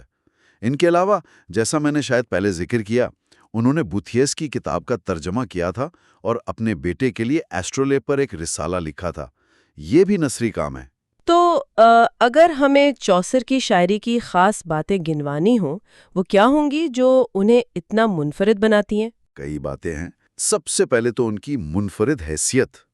وہ اپنے دور کے ادب میں بالکل اکیلے کھڑے نظر آتے ہیں، پہلے نمبر پر، اور صدیوں تک کوئی ان کا مقابلہ کرنے والا نہیں تھا۔ وہ انگریزی کے عظیم ادبی ناموں کی صف میں سب سے آگے ہیں۔ ان کے مشاہدے کی بہت بات ہوتی ہے۔ جی ہاں، ان کی گہری مشاہداتی صلاحیت کمال کی تھی۔ وہ ایک دنیا دار آدمی تھے، ہر قسم کے لوگوں سے ملتے جلتے تھے، اور ان مواقع کا استعمال انہوں نے انسانی فطرت کی چھوٹی چھوٹی دلچسپ خصوصیات کو دیکھنے کے لیے کیا۔ یعنی صرف دیکھا نہیں، سمجھا بھی؟ بالکل، ان کے پاس وہ دیکھنے والی آنکھ تھی، یاد رکھنے والی یادداشت تھی، اہم بات کو منتخب کرنے کا فیصلہ تھا، اور پھر اسے بیان کرنے کی زبردست صلاحیت تھی۔ اسی لیے ان کی کردار نگاری اتنی شاندار ہے۔ منظر کشی کے بارے میں کیا کہیں گے؟ منظر کشی میں ان کی کامیابی کا راز تفصیلات کے انتخاب اور پھر اسے پیش کرنے کے انداز میں ہے۔ ان کی بہترین منظر کشی، چاہے وہ انسانوں کی ہو، طور طریقوں کی یا مقامات کی، اپنی خوبصورتی، تاثر اور مزاح میں کمال کی ہے۔ کوئی مثال؟ مثال کے طور پر جب وہ روایتی موضوعات پر بھی لکھتے ہیں، جیسے بہار کی صبح، تو ان کی شاعری میں ایک ایسی تازگی اور زندگی ہوتی ہے جو اسے منفرد بنا دیتی ہے۔ نائٹس ٹیل کی وہ سطر یاد ہے، the busy lark messenger of day, مصروف لارک دن کا پیغامبر، صبح کا کتنا جاندار نقشہ ہے۔ اور پرولوگ میں کرداروں کی منظر کشی، وہ تو خیر لازوال ہے، ہر کردار آنکھوں کے سامنے آ جاتا ہے۔ یا پھر نائٹس ٹیل میں مریخ کے مندر کی منظر کشی ہے۔ فرسٹ آن دا وال واز پینٹڈ اے فارسٹ، پہلے دیوار پر ایک جنگل بنا تھا۔ اس سے اندازہ ہوتا ہے کہ وہ کیسے تفصیلات چنتے تھے، کتنے مختصر اور مناسب الفاظ استعمال کرتے تھے، اور کپلٹ پر انہیں کتنی مہارت تھی۔ مزاح اور درد کے بارے میں کیا خیال ہے؟ چوسر کا مزاح ان کے زمانے کے ادب میں، جو بہت کم شاعروں کو زندگی کے مزاحیہ پہلو کا احساس تھا، ایک بہت ہی تازگی بخش اور خوشگوار چیز ہے۔ کیا یہ ایک ہی طرح کا مزاح ہے؟ نہیں، متنوع ہے، کبھی مہربان اور شائستہ ہے، جیسے کلرک آف آکسفورڈ کے کردار میں، کبھی کھل کر کہا لگانے والا، جیسے وائف آف باتھ، کبھی طنزیہ، جیسے پارڈونر کے کردار میں، اور کبھی ذرا کھردرا، جیسے ملر کی کہانی میں۔ طنز بھی ہے؟ ہاں، طنز اکثر خوشگوار اور نیک نیتی پر مبنی ہوتا ہے۔ ان کے مذاق کی جو غالب خصوصیت ہے وہ شائستگی ہے، جیسے ایک جہاں دیدہ سمجھدار آدمی اپنے غلط کار ساتھیوں کی کمزوریوں کو دیکھ کر مسکرا رہا ہو، غصہ نہ کر رہا ہو۔ اور درد، سنجیدگی؟ درد یا پیتھوز پر نسبتاً کم زور ہے، لیکن ایسا نہیں کہ ہے ہی نہیں۔ چوسر کی شاعری میں جو جذبات ہیں وہ انسانی اور فطری ہیں۔ مثال کے طور پر پرایورس کی کہانی ہے یا لیجنڈ آف گڈ ویمن کی کہانیاں ہیں، ان میں درد کا عنصر موجود ہے۔ کہانی سنانے کی صلاحیت کیسی تھی؟ بیانیہ انداز؟ کہانی سنانے والے کے طور پر چوسر کے بیانیہ طریقے کچھ پیچیدہ ہو سکتے ہیں آج کے قاری کے لیے، لیکن ان کی کہانیوں میں ایک عجیب چھپی ہوئی رفتار ہوتی ہے۔ کچھ کمزوریاں بھی تھیں؟ ہاں، اس دور کی عام کمزوریاں ان میں بھی ملتی ہیں۔ کبھی کبھی لمبی تقریریں آ جاتی ہیں، غیر ضروری ضمنی باتیں شروع ہو جاتی ہیں، خوابوں پر، اخلاقی مسئلوں پر، یا غیر ضروری وضاحتیں۔ ٹرائلس اینڈ کرسیڈے اور نائٹس ٹیل میں ایسی مثالیں ہیں۔ لیکن جب وہ ان سے بچتے ہیں تو پھر وہ بہت مختصر، براہ راست اور جاندار ہوتے ہیں۔ ننس پریسٹ ٹیل سے وہ لومڑی کے تعاقب کا منظر یاد کریں، دس سیلی وڈوا، یہ بیچاری بیوہ۔ اس سے ان کی کہانی سنانے کی تیز رفتاری کا اندازہ ہوتا ہے۔ کمال کا منظر ہے۔ آخر میں ان کی میٹرکل مہارت، یعنی شاعری کی ٹیکنیک۔ شاعری کی ٹیکنیک کے معاملے میں تو انگریزی ادب چوسر کا بہت زیادہ مقروض ہے۔ انہوں نے ڈیکاسیلیبک لائن، 10 ہجائی مصرع کو، جو بعد میں آیامبک پینٹامیٹر کہلایا، فرانس سے لیا اور اسے انگریزی میں پکا کیا۔ اور اسے مختلف شکلوں میں استعمال کیا؟ جی، بند کی شکل میں بھی اور کوپلیٹ کی شکل میں بھی۔ وہ جو 7 مصروں والا بند ہے، ABABCC، وہ تو چوسیرین یا رائم رائل کے نام سے مشہور ہی ہوگے۔ اپنے ہم عصروں اور بعد کی صدی کے شاعروں کے مقابلے میں دیکھیں تو ان کی پیش رفت حیران کن ہے۔ ان کی شاعری میں ایک جدید احساس ملتا ہے۔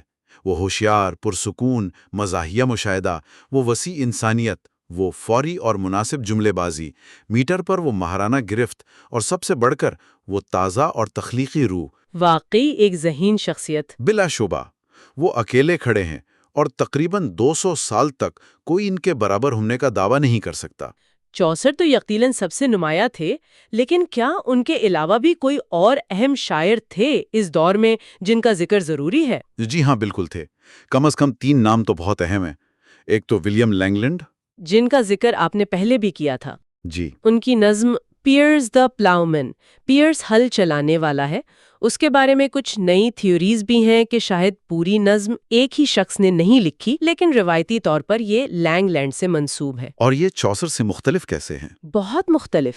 اس نظم کا مقصد چرچ کی سستی، دنیا داری اور برائی کو بے نقاب کرنا ہے، اور عام لوگوں، خاص طور پر غریب کسانوں کی جد و جہد اور ان کی خوبیوں کو سامنے لانا ہے.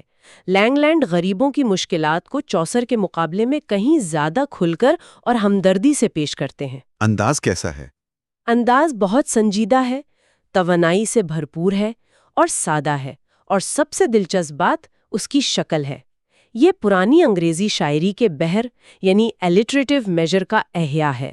اس میں قافیہ نہیں ہوتا، بلکہ ایک ہی مصرے میں ایک جیسے حرف صحیح سے شروع ہونے والے الفاظ کی تکرار ہوتی ہے. اچھا، یہ تو بالکل مختلف تکنیک ہے. جی، اگرچہ الفاظ اس میں بھی نئے فرانسیسی سے لیے گئے ملتے ہیں. ٹھیک ہے. دوسرا اہم نام جان گاور ہے. یہ چوسر کے دوست بھی تھے. ایک دولت مند کینٹش خاندان سے تھے. سیاست اور ادب دونوں میں فعال رہے. ان کا کام کیا ہے؟ ان کے 3 بڑے کام خود اس دور کی ادبی صورتحال کی عکاسی کرتے ہیں. ایک فرانسیسی میں لکھا اسپیکولم میڈیٹانٹس، ایک لاطینی میں واکس کلیمونٹس، اور ایک انگریزی میں کنفیشیو امانٹس، عاشق کا اعتراف. انگریزی والا بادشاہ کے کہنے پہ لکھا؟ جی، کہا جاتا ہے بادشاہ رچرڈ ڈوم کے کہنے پر. یہ آخری نظم جو ہے یہ روایتی علامتی انداز میں ہے. 7 مہلک گناہوں پر بحث کرتی ہے اور اس میں کئی کہانیاں شامل کی گئی ہیں. کہانی سنانے میں کیسے تھے؟ گاور کہانی سنانے میں ماہر ہیں، اگرچہ انداز کبھی کبھی تھوڑا پھیلا ہوا یا ڈھیلا لگتا ہے. چوسر جیسی چستی نہیں ہے. میٹر انہوں نے آکٹو سلیبک کپلٹ، 8 سلیبل والے مصروں کا جوڑا استعمال کیا ہے جو بہت ہموار اور رواں ہے. اور تیسرا نام اسکاٹ لینڈ سے؟ جی، جان باربر. یہ پہلے قابل ذکر اسکاٹش شاعر ہیں. ان کا عظیم کام بروس ہے جو 1375 میں لکھی گئی. یہ کس بارے میں ہے؟ یہ اسکاٹ لینڈ کی آزادی کی جد و جہد، خاص طور پر 1286 سے 1332 تک کے عرصے کی تاریخ ہے. مرکزی موضوع رابرٹ د بروس کا عروج اور بینیکا برن کی مشہور جنگ ہے. کیا یہ تاریخی طور پر بالکل درست ہے؟ نہیں، اس میں کچھ افسانوی باتیں بھی ہیں اور کچھ تاریخی غلطیاں بھی، لیکن یہ اسکاٹش بہادری کی نظموں کے طویل سلسلے کا ایک بہت معقول اور متاثر کن آغاز ہے. اس کی ایک مشہور سطر ہے "A freedom is a noble thing". آزادی کیا ہی عمدہ چیز ہے. زبردست. یہ تو ہوئی شاعری کی بات. اب نثر کی طرف آتے ہیں. اس دور میں کون سے نثری مصنفین اہم تھے؟ نثر میں بھی کچھ بہت دلچسپ نام ہیں. ایک تو سر جان مینڈیول. سر جان مینڈیول، یہ نام تو بہت مشہور ہے. سفر نامہ لکھا تھا انہوں نے؟ جی، ایک سفر نامہ ان سے منسوب ہے جو بے حد مقبول ہوا، لیکن اب تحقیق سے یہ بات سامنے آئی ہے کہ سر جان مینڈیول شاید کوئی حقیقی شخص تھا ہی نہیں، بلکہ یہ نام کسی اور مصنف غالباً جہان دی برگو نے اختیار کیا تھا. اور کتاب بھی اصل سفر کی روداد نہیں بلکہ کئی مشہور سفر ناموں جیسے مارکو پولو وغیرہ سے جمع کی گئی معلومات اور قصوں کا مجموعہ ہے. اچھا، تو یہ فکشن تھا؟ ایک طرح سے کہہ سکتے ہیں. اس میں بہت سی ناقابل یقین تفصیلات اور کہانیاں ہیں جو بڑے یقین اور سادگی سے بیان کی گئی ہیں. لیکن مقبول کیوں ہوا اتنا؟ اپنے انداز کی وجہ سے. انداز بہت میٹھا، صاف اور بول چال کے قریب ہے. چھوٹی چھوٹی کہانیاں بڑی مہارت سے شامل کی گئی ہیں. پڑھنے والے کو مزہ آتا تھا. اس کے سادہ مختصر جملے اور براہ راست بیانیہ انداز بہت دلکش تھا. ٹھیک ہے، اور کون؟ جان وائکلف، جن کا ذکر ہم نے پہلے مذہبی مسئلے کے طور پر کیا تھا. انہوں نے بھی نثر لکھی؟ جی، انہوں نے لاطینی کے علاوہ بہت سے انگریزی پیمفلٹ لکھے جن میں چرچ کی برائیوں پر تنقید تھی. اور بائبل کا جو انگریزی ترجمہ ان سے منسوب کیا جاتا ہے، اگرچہ اس کے مصنفین غیر یقینی ہیں، وہ بھی اسی دور کی اہم نثری کوشش ہے. ان کا انداز کیسا تھا؟ ان کا انگریزی انداز بہت زیادہ پالش یا نفیس تو نہیں، لیکن جاندار ہے، نکیلا ہے اور سادہ ہے. اس کا مقصد ہی یہ تھا کہ عام لوگوں تک بات پہنچے، اور اس میں وہ بہت کامیاب رہے. اور سر تھامس میلوری؟ ہاں، سر تھامس میلوری. ان کا مشہور کام موت آرتھر. ٹیکنیکلی طور پر تو اس دور کے بالکل آخر میں یعنی 1469 میں لکھا گیا، لیکن اس کا ذکر یہاں ضروری ہے. یہ کس بارے میں ہے؟ یہ بادشاہ آرتھر اور اس کے گول میں اس کے نائٹس کی جو بکھری ہوئی فرانسیسی رومانوی داستانیں تھیں، ان کا ایک مربوط مجموعہ ہے. تو یہ صرف ترجمہ ہے؟ نہیں، صرف ترجمہ نہیں۔ میلوری نے مختلف ذرائع سے مواد لے کر اسے ایک یکساں انداز اور روح کے ساتھ پیش کیا ہے۔ اس میں ایک خاص وقار اور جوش ہے جو رومانوی اور بہادری کے جوہر کو ظاہر کرتا ہے۔ مکالمے اور بیانیے کا امتزاج بہت ماہرانہ ہے، انداز بہت شفاف ہے اور اس میں ایک شاعرانہ حساسیت ہے۔ تو انہیں ہم پہلا عظیم نثری نگار کہہ سکتے ہیں؟ جی بالکل، میلوری کو انگریزی کا پہلا عظیم انفرادی نثری نگار کہا جا سکتا ہے۔ ان کا کام اپنے زمانے کے روزمرہ کے معاملات سے الگ تھلگ ایک رومانوی دنیا میں لے جاتا ہے، اور شاید اسی لیے وہ انگریزی نثر کے مرکزی دھارے سے کچھ باہر کھڑا نظر آتا ہے۔ بہت خوب۔ اچھا، تو اس پورے دور میں مختلف ادبی اصناف، جانرز کیسے ترقی کر رہی تھیں؟ شاعری میں کیا ہو رہا تھا؟ شاعری میں تو کافی کچھ چل رہا تھا۔ غنائیہ شاعری یعنی چھوٹی نظمیں جو ذاتی جذبات، مذہبی یا محبت کا اظہار کریں، وہ لکھی جا رہی تھیں۔ زیادہ تر گمنام شاعروں نے لکھیں۔ چوسر کا حصہ اس میں نسبتاً کم ہے۔ کچھ بہت خوبصورت نظمیں جیسے دی نٹ براؤن میڈ اور چرچ کے کیرلز اسی دور سے ہیں۔ اور بیلڈز کا آپ نے ذکر کیا؟ جی ہاں، بیلڈ کا عروج ہوا 14ویں صدی کے آخر تک۔ یہ جو روایتی بیلڈ تھے، یعنی گیت کی شکل میں سنائی جانے والی کہانیاں جیسے شیوی چیز یا رابن ہوڈ کی کہانیاں، یہ عوامی تفریح کا اہم ذریعہ بن چکے تھے، خاص طور پر شمال میں۔ ان کی کیا خصوصیات تھیں؟ یہ سادہ اور عوامی ہوتے تھے۔ موضوعات میں محبت، مقامی کہانیاں، بہادری کے قصے، مافوق الفطرت واقعات شامل تھے۔ انداز غیر شخصی اور الگ تھلگ سا ہوتا تھا، جیسے کوئی صرف واقعہ بیان کر رہا ہو۔ بند کی شکل سادہ ہوتی تھی، اکثر 4 مصرے ABCB تاکہ یاد کرنے میں آسانی ہو۔ تکرار اور ریفرین یعنی ٹیک بھی یادداشت میں مدد دیتے تھے۔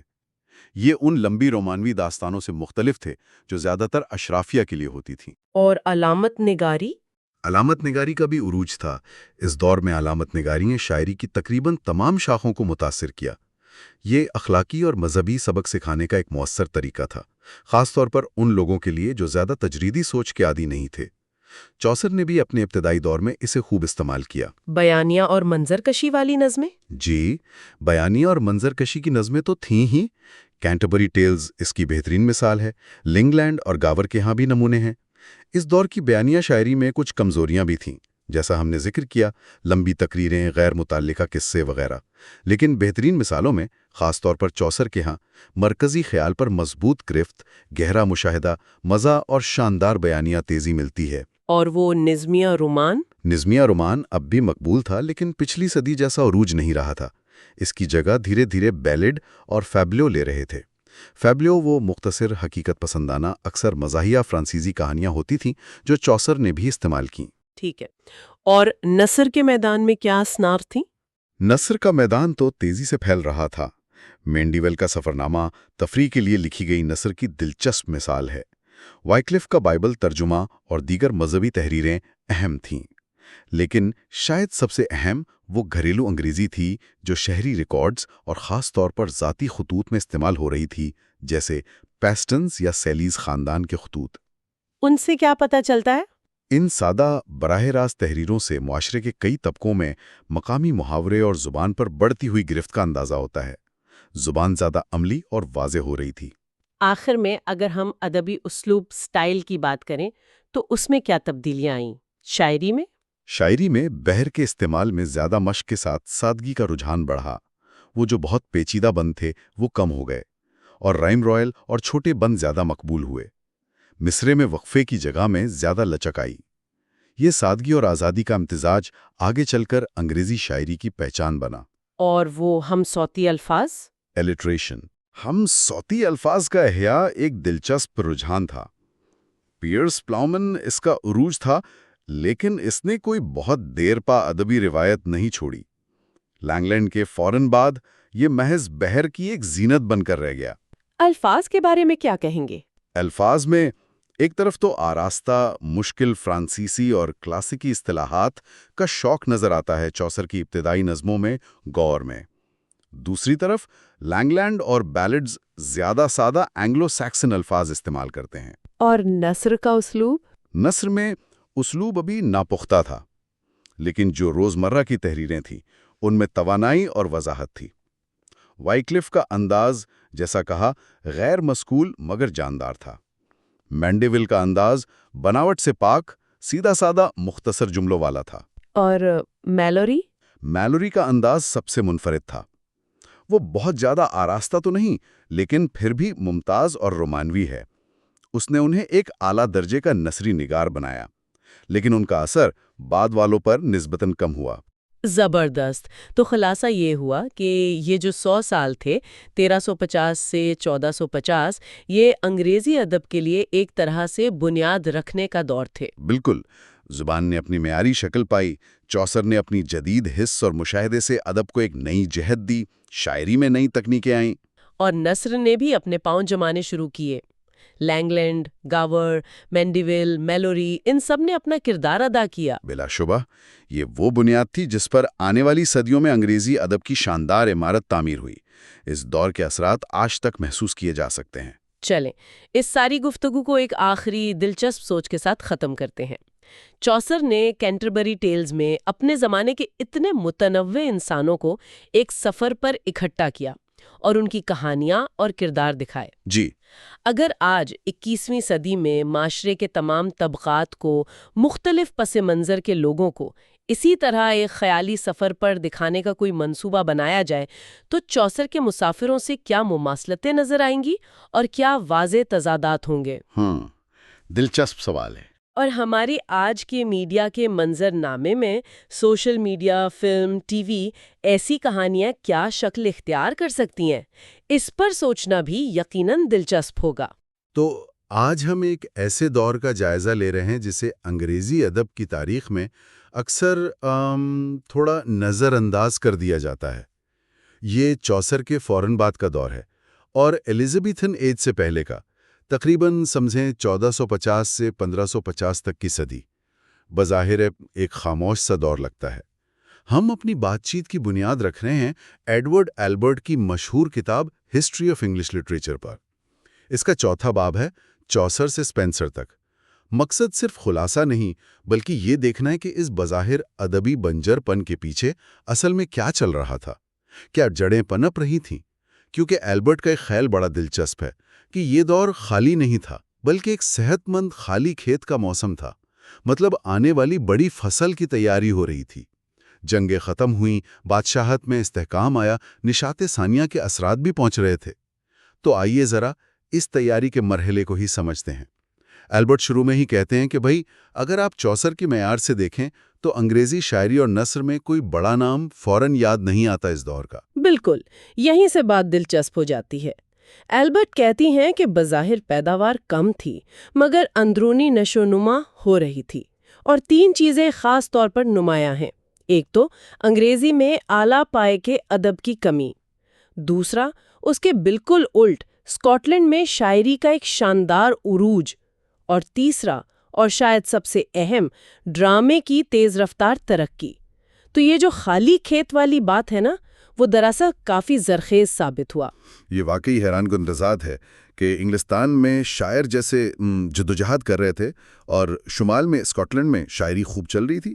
ایلبرٹ انہیں اسکاٹش چوسرینز کہتی ہیں۔ جی ہاں، چوسر سے متاثر شعراء، اور ان میں کئی اہم نام ہیں۔ جیمز اول، جو خود اسکاٹ لینڈ کے بادشاہ تھے، انہوں نے لکھی دی کنگ اسکوائر، بادشاہ کی کتاب۔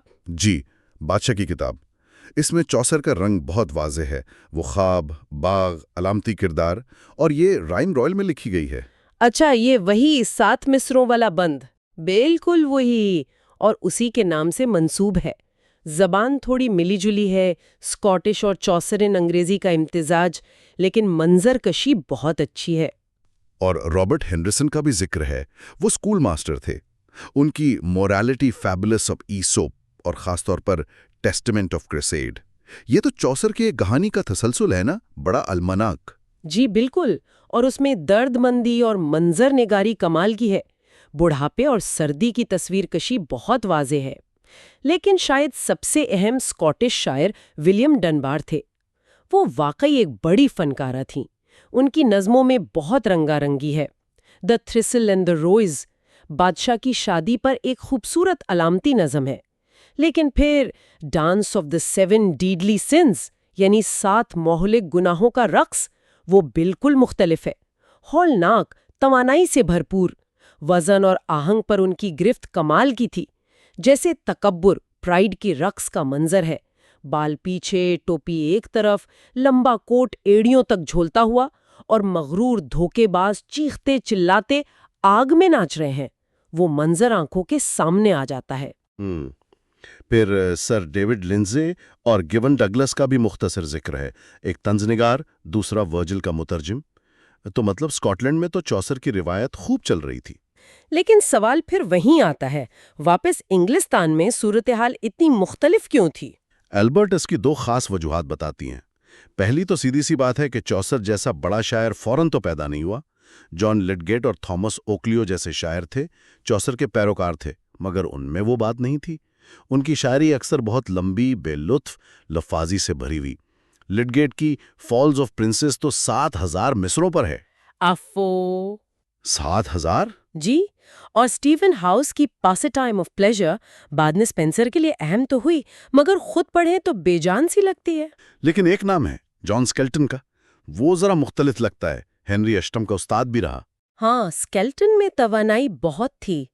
اس کی طنزیہ نظم وائے کم یہ ناٹ ٹو کاٹ میں کارڈنل وولفسی پر بڑے سخت حملے ہیں، اور ایلنور رمنگی میں ایک شراب خانے کا بڑا حقیقت پسندانہ بلکہ کچھ بھدا سا نقشہ ہے۔ اور اس کا اپنا میٹر ہے، اسکیلٹونکس، چھوٹی تیز اٹکتی ہوئی سی لائنیں، 2 یا 3 سٹریس والی۔ اس سے اس کی شاعری بڑی جاندار اور طنزیہ ہو جاتی ہے۔ وہ خود کہتا تھا نا کہ میری شاعری شاید پھٹی پرانی عید ہے، مگر اس میں کچھ مغز ہے۔ بالکل، تو یہ بے ڈھنگا پن ہی اس کی طاقت تھا۔ تو ایک وجہ تو ہوئی ٹیلنٹ کی کمی، اور دوسری وجہ کیا تھی؟ دوسری وجہ، اور یہ سمجھنا ضروری ہے، زبان کی تبدیلی تھی۔ چوسر کے زمانے میں لفظ کے آخر میں آنے والی ای کی اکثر ایک ہلکی سی آواز ہوتی تھی، وہ میٹر میں شمار ہوتی تھی۔ 15ویں صدی تک آتے آتے یہ آواز زیادہ تر غائب ہو گئی۔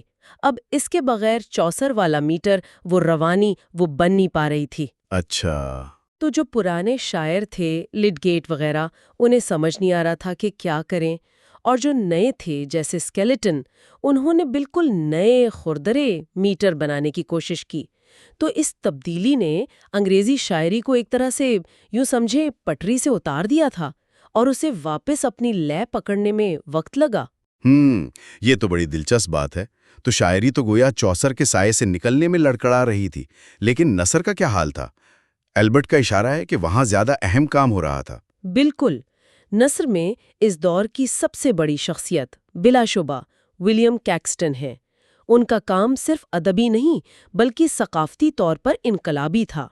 انہوں نے 1476 میں ویسٹ منسٹر میں انگلستان کا پہلا پرنٹنگ پریس لگایا۔ یہ تو بہت بڑی بات ہے۔ اس سے پہلے تو کتابیں ہاتھ سے لکھی جاتی تھیں۔ جی ہاں، مہنگی، نایاب اور غلطیوں کا امکان بھی زیادہ۔ کیکسٹن نے نہ صرف دوسروں کی کتابیں چھاپیں جیسے چوسر اور میلری جس کی موٹیڈ آرتھر بعد میں مشہور ہوئی۔ جی وہی، تو ان کی کہانیاں زیادہ لوگوں تک پہنچیں۔ لیکن کیکسٹن نے خود بھی تقریباً 24 کتابوں کا ترجمہ کیا۔ ان کا پہلا ترجمہ تھا request of the histories of Troy. دلچسپ بات یہ ہے کہ کیکسٹن کو اپنے لکھنے کی صلاحیت پر زیادہ بھروسہ نہیں تھا۔ وہ اپنے دیباچوں میں لکھتے ہیں کہ مجھے سمجھ نہیں آتا کون سی انگریزی استعمال کروں، ہر علاقے کی بولی الگ ہے۔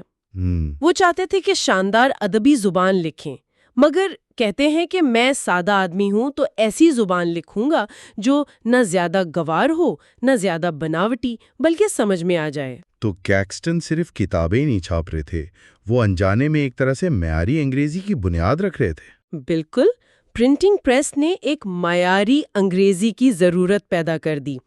جب کتابیں زیادہ لوگوں تک پہنچنے لگیں تو ایک ایسی زبان چاہیے تھی جسے زیادہ سے زیادہ لوگ سمجھ سکیں۔ کیکسٹن کی اپنی الجھن کے کون سی بولی استعمال کروں یہ خود ضرورت کو ظاہر کرتی ہے، اور انہوں نے جو زبان استعمال کی وہ لندن کے آس پاس کی تعلیم یافتہ طبقے کی زبان تھی، اور وہی آہستہ آہستہ معیار بنتی گئی۔ تو یہ نثر کے مستقبل کے لیے بہت بڑا قدم تھا۔ کیکسٹن کے علاوہ کیا نثر نگاری میں اسلوب یعنی سٹائل پر بھی کام ہو رہا تھا؟ کچھ ابتدائی کوششیں؟ جی ہاں، البرٹ 3 بنیادی اسالیب کی طرف اشارہ کرتی ہیں جو اس دور میں بننا شروع ہوئے۔ ایک آراستہ یا آرنیٹ، دوسرا سادہ یا سمپل، اور تیسرا درمیانہ یا مڈل۔ جان فشر جو ایک بشپ تھے، انہوں نے مذہبی موضوعات پر کافی آراستہ نثر لکھی۔ ان کے ہاں پہلی بار وہ چیزیں نظر آتی ہیں جیسے الفاظ کے جوڑے، دردناک اور مشقت طلب، جملوں میں توازن، آہنگ اور لاطینی سے متاثر الفاظ کا استعمال۔ یہ ایک شعوری کوشش تھی نثر کو خوبصورت بنانے کی۔ اچھا، اور سادہ اسلوب کیسا تھا؟ اس کی مثال ملتی ہے ہیوگ لیٹیمر کے ہاں۔ وہ بھی ایک بشپ تھے۔ ان کے واعظ بہت مقبول تھے کیونکہ زبان بالکل عام فہم، سیدھی سادھی، لیکن بڑی طاقتور ہوتی تھی۔ اور سر تھامس مور، ان کا اسلوب؟ سر تھامس مور جو اتنے بڑے عالم اور سیاستدان تھے، ان کا اسلوب درمیانہ کہا جا سکتا ہے۔ ان کی مشہور کتاب یوٹوپیا تو لاطینی میں تھی، مگر ہسٹری آف رچرڈ تھرڈ انہوں نے انگریزی میں لکھی۔ وہ واضح ہے، صاف ہے، لیکن اس میں فشر جیسی سجاوٹ یا لیٹیمر جیسی شدت نہیں ہے۔ تو ہم دیکھتے ہیں کہ نثر میں مختلف رنگ پیدا ہو رہے تھے جو بعد کے لکھنے والوں کے بہت کام آئے۔ ٹھیک ہے، تو شاعری میں جدوجہد، اسکاٹ لینڈ میں عروج، نثر میں پرنٹنگ اور اسلوب کی بنیادیں۔ اب ذرا ادبی اصناف یعنی جانراز کی بات کرتے ہیں۔ کیا وہاں بھی کوئی تبدیلی آ رہی تھی؟ ہاں، کچھ پرانی اصناف تو زوال پذیر تھیں اور کچھ نئی شکلیں ابھر رہی تھیں۔ شاعری میں جیسے تمثیل یا ایلیگری جو چوسر کے ہاں اتنی جاندار تھی، اب بہت میکینکی ہو گئی تھی۔ وہی پرانے خواب، باغ، نیکیاں، برائیاں۔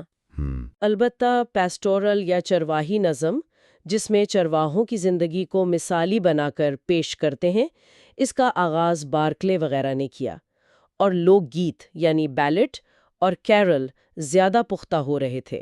لیکن نثر میں اصناف کا دائرہ شاید زیادہ وسیع ہو رہا تھا، خاص طور پر تراجم کی وجہ سے۔ بالکل، مذہبی تحریریں تو تھیں ہی، جیسے فشر کی، پھر بعد میں کرینمر کی بک آف کامن پریئر آئی۔ تاریخ نویسی، فلسفہ، تعلیم پر بھی لکھا جا رہا تھا، لیکن سب سے اہم پیش رفت شاید انگریزی بائبل کے تراجم تھے۔ اچھا، وکلف نے 14ویں صدی میں کوشش کی تھی۔ اب ولیم ٹنڈیل نے براہ راست ہبرانی اور یونانی سے ترجمہ کیا۔ یہ بہت بڑا قدم تھا۔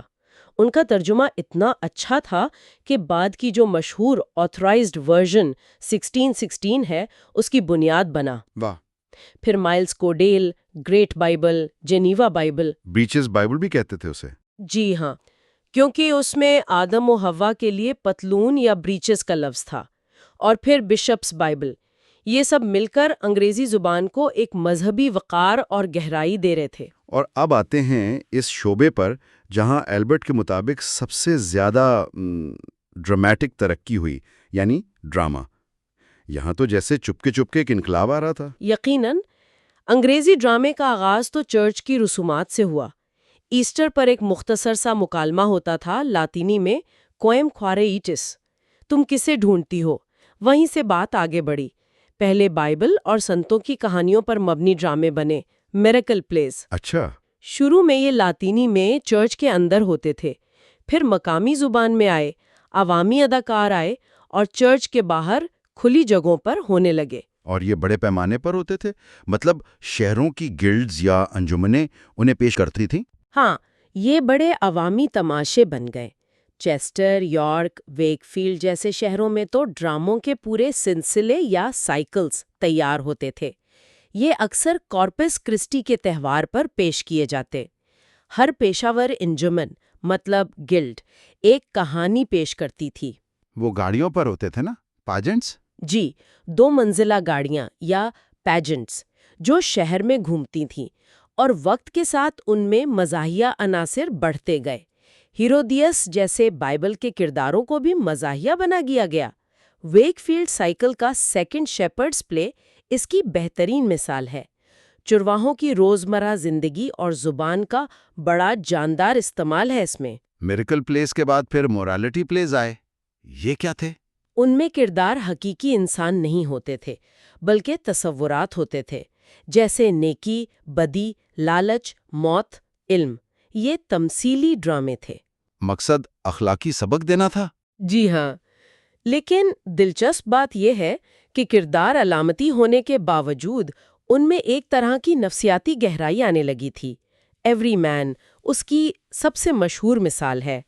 جب موت ہر آدمی کو ایوری مین کو بلانے آتی ہے تو اس کے دنیاوی دوست، دولت، حسن، طاقت سب ساتھ چھوڑ جاتے ہیں۔ صرف نیک اعمال ساتھ رہتے ہیں۔ بالکل، اس میں بڑا اثر ہے اور یہ کردار نگاری کے ارتقاء میں ایک اہم قدم تھا۔ اور پھر انٹرلیوڈ آئے، یہ مختصر ڈرامے تھے؟ ہاں، یہ موریلٹی پلے سے چھوٹے ہوتے تھے اور زیادہ حقیقت پسندانہ۔ ان میں علامتی کرداروں کی بجائے عام لوگ ہوتے تھے، پادری، پھیری والے، شہری، اور ان میں مزہ بہت ہوتا تھا، اکثر بھونڈا سا۔ جان ہیوڈ اس کا اہم نام ہے۔ اس کا ڈرامہ دی 4 Ps بڑا مزیدار ہے۔ وہ پیڈلر، پارٹنر، پوتیکیری اور پالمر والا؟ جی، ان کے درمیان جھوٹ بولنے کا مقابلہ۔ تو انٹرلیوڈز نے سٹیج کرافٹ کو بھی بہتر بنایا۔ تو میریکل سے موریلٹی اور موریلٹی سے انٹرلیوڈ تک ڈرامہ زیادہ سیکولر، زیادہ حقیقت پسندانہ اور تکنیکی طور پر زیادہ پختہ ہوتا جا رہا تھا۔ بالکل، اور یہ سب مل کر اس سٹیج کی تیاری کر رہا تھا جس پر پھر شیکسپیئر اور اس کے ساتھیوں نے اپنے شاہکار پیش کرنے تھے۔ تقریباً 1550 کے آس پاس پہلے باقاعدہ انگریزی ڈرامے لکھے جانے لگے۔ ان پر قدیم رومی ڈرامہ نگار سینیکا کا اثر تھا۔ 5 ایکٹ کی تقسیم، سنجیدہ موضوعات اور بلینک ورس کا استعمال۔ بلینک ورڈز کیا ہے، ذرا وضاحت کریں گے؟ یہ غیر مقفع نظم ہوتی ہے، یعنی اس میں قافیہ نہیں ہوتا لیکن ایک خاص وزن ہوتا ہے، عام طور پر آیامبک پینٹامیٹر۔ گوبو ڈک جو 1562 میں آیا، اسے پہلی انگریزی ٹریجڈی مانا جاتا ہے جو بلینک ورس میں لکھی گئی۔ اچھا۔ اسی طرح کامیڈی میں ریلف روئسٹر ڈوئسٹر جو 1551 کے قریب لکھا گیا، وہ پہلی باقاعدہ کامیڈی سمجھی جاتی ہے۔ اس میں لاطینی کامیڈی کے پلاٹ کو انگریزی ماحول اور کرداروں کے ساتھ ملایا گیا۔ گیمر گرٹنز نیڈل ایک اور مشہور ابتدائی کامیڈی ہے، وہ زیادہ گھریلو اور عوامی مزاح والی ہے۔ اور ایک خالصتاً انگریزی صنف ہسٹری پلے یعنی تاریخی ڈرامہ بھی ابھر رہا تھا۔ جی ہاں، جو انگریز بادشاہوں کی زندگیوں پر مبنی ہوتا تھا اور اس میں سنجیدگی اور مزہ دونوں کا امتزاج ہوتا تھا۔ تو خلاصہ یہ ہوا کہ یہ جو دور ہے 1450 سے 1550 کا، جسے اکثر بس خلا سمجھ لیا جاتا ہے، یہ دراصل تبدیلیوں سے بھرا ہوا تھا۔ انگریزی شاعری بھلے جدوجہد کر رہی تھی، مگر سکاٹش شاعری عروج پر تھی۔ نثر میں کیکسٹن اور پرنٹنگ پریس نے زبان اور علم کی اشاعت میں انقلاب برپا کیا، مختلف اسالیب کی بنیاد پڑی، اور سب سے بڑھ کر ڈرامہ، وہ چرچ کی رسومات سے نکل کر ایک مقبول، پختہ اور متنوع عوامی آرٹ فارم بن گیا۔ یہ سب واقعی ایلزابتھن دور کے عظیم ادب کے لیے ایک ضروری بنیاد تھی۔ بالکل، اور ایلبرٹ آخر میں ایک بہت دلچسپ نکتہ اٹھاتی ہیں۔ وہ کہتی ہیں کہ یہ سارا مواد، یہ وسیع جسم جو صدیوں سے تیار ہو رہا تھا، اسے ایک استاد کی ذہانت یعنی ماسٹر انٹیلیجنس کی ضرورت تھی جو اسے حتمی شکل دے۔ اشارہ ظاہر ہے شیکسپیئر اور اس جیسے لکھنے والوں کی طرف ہے۔ تو ایک حتمی سوال یہ پیدا ہوتا ہے جس پر غور کیا جا سکتا ہے۔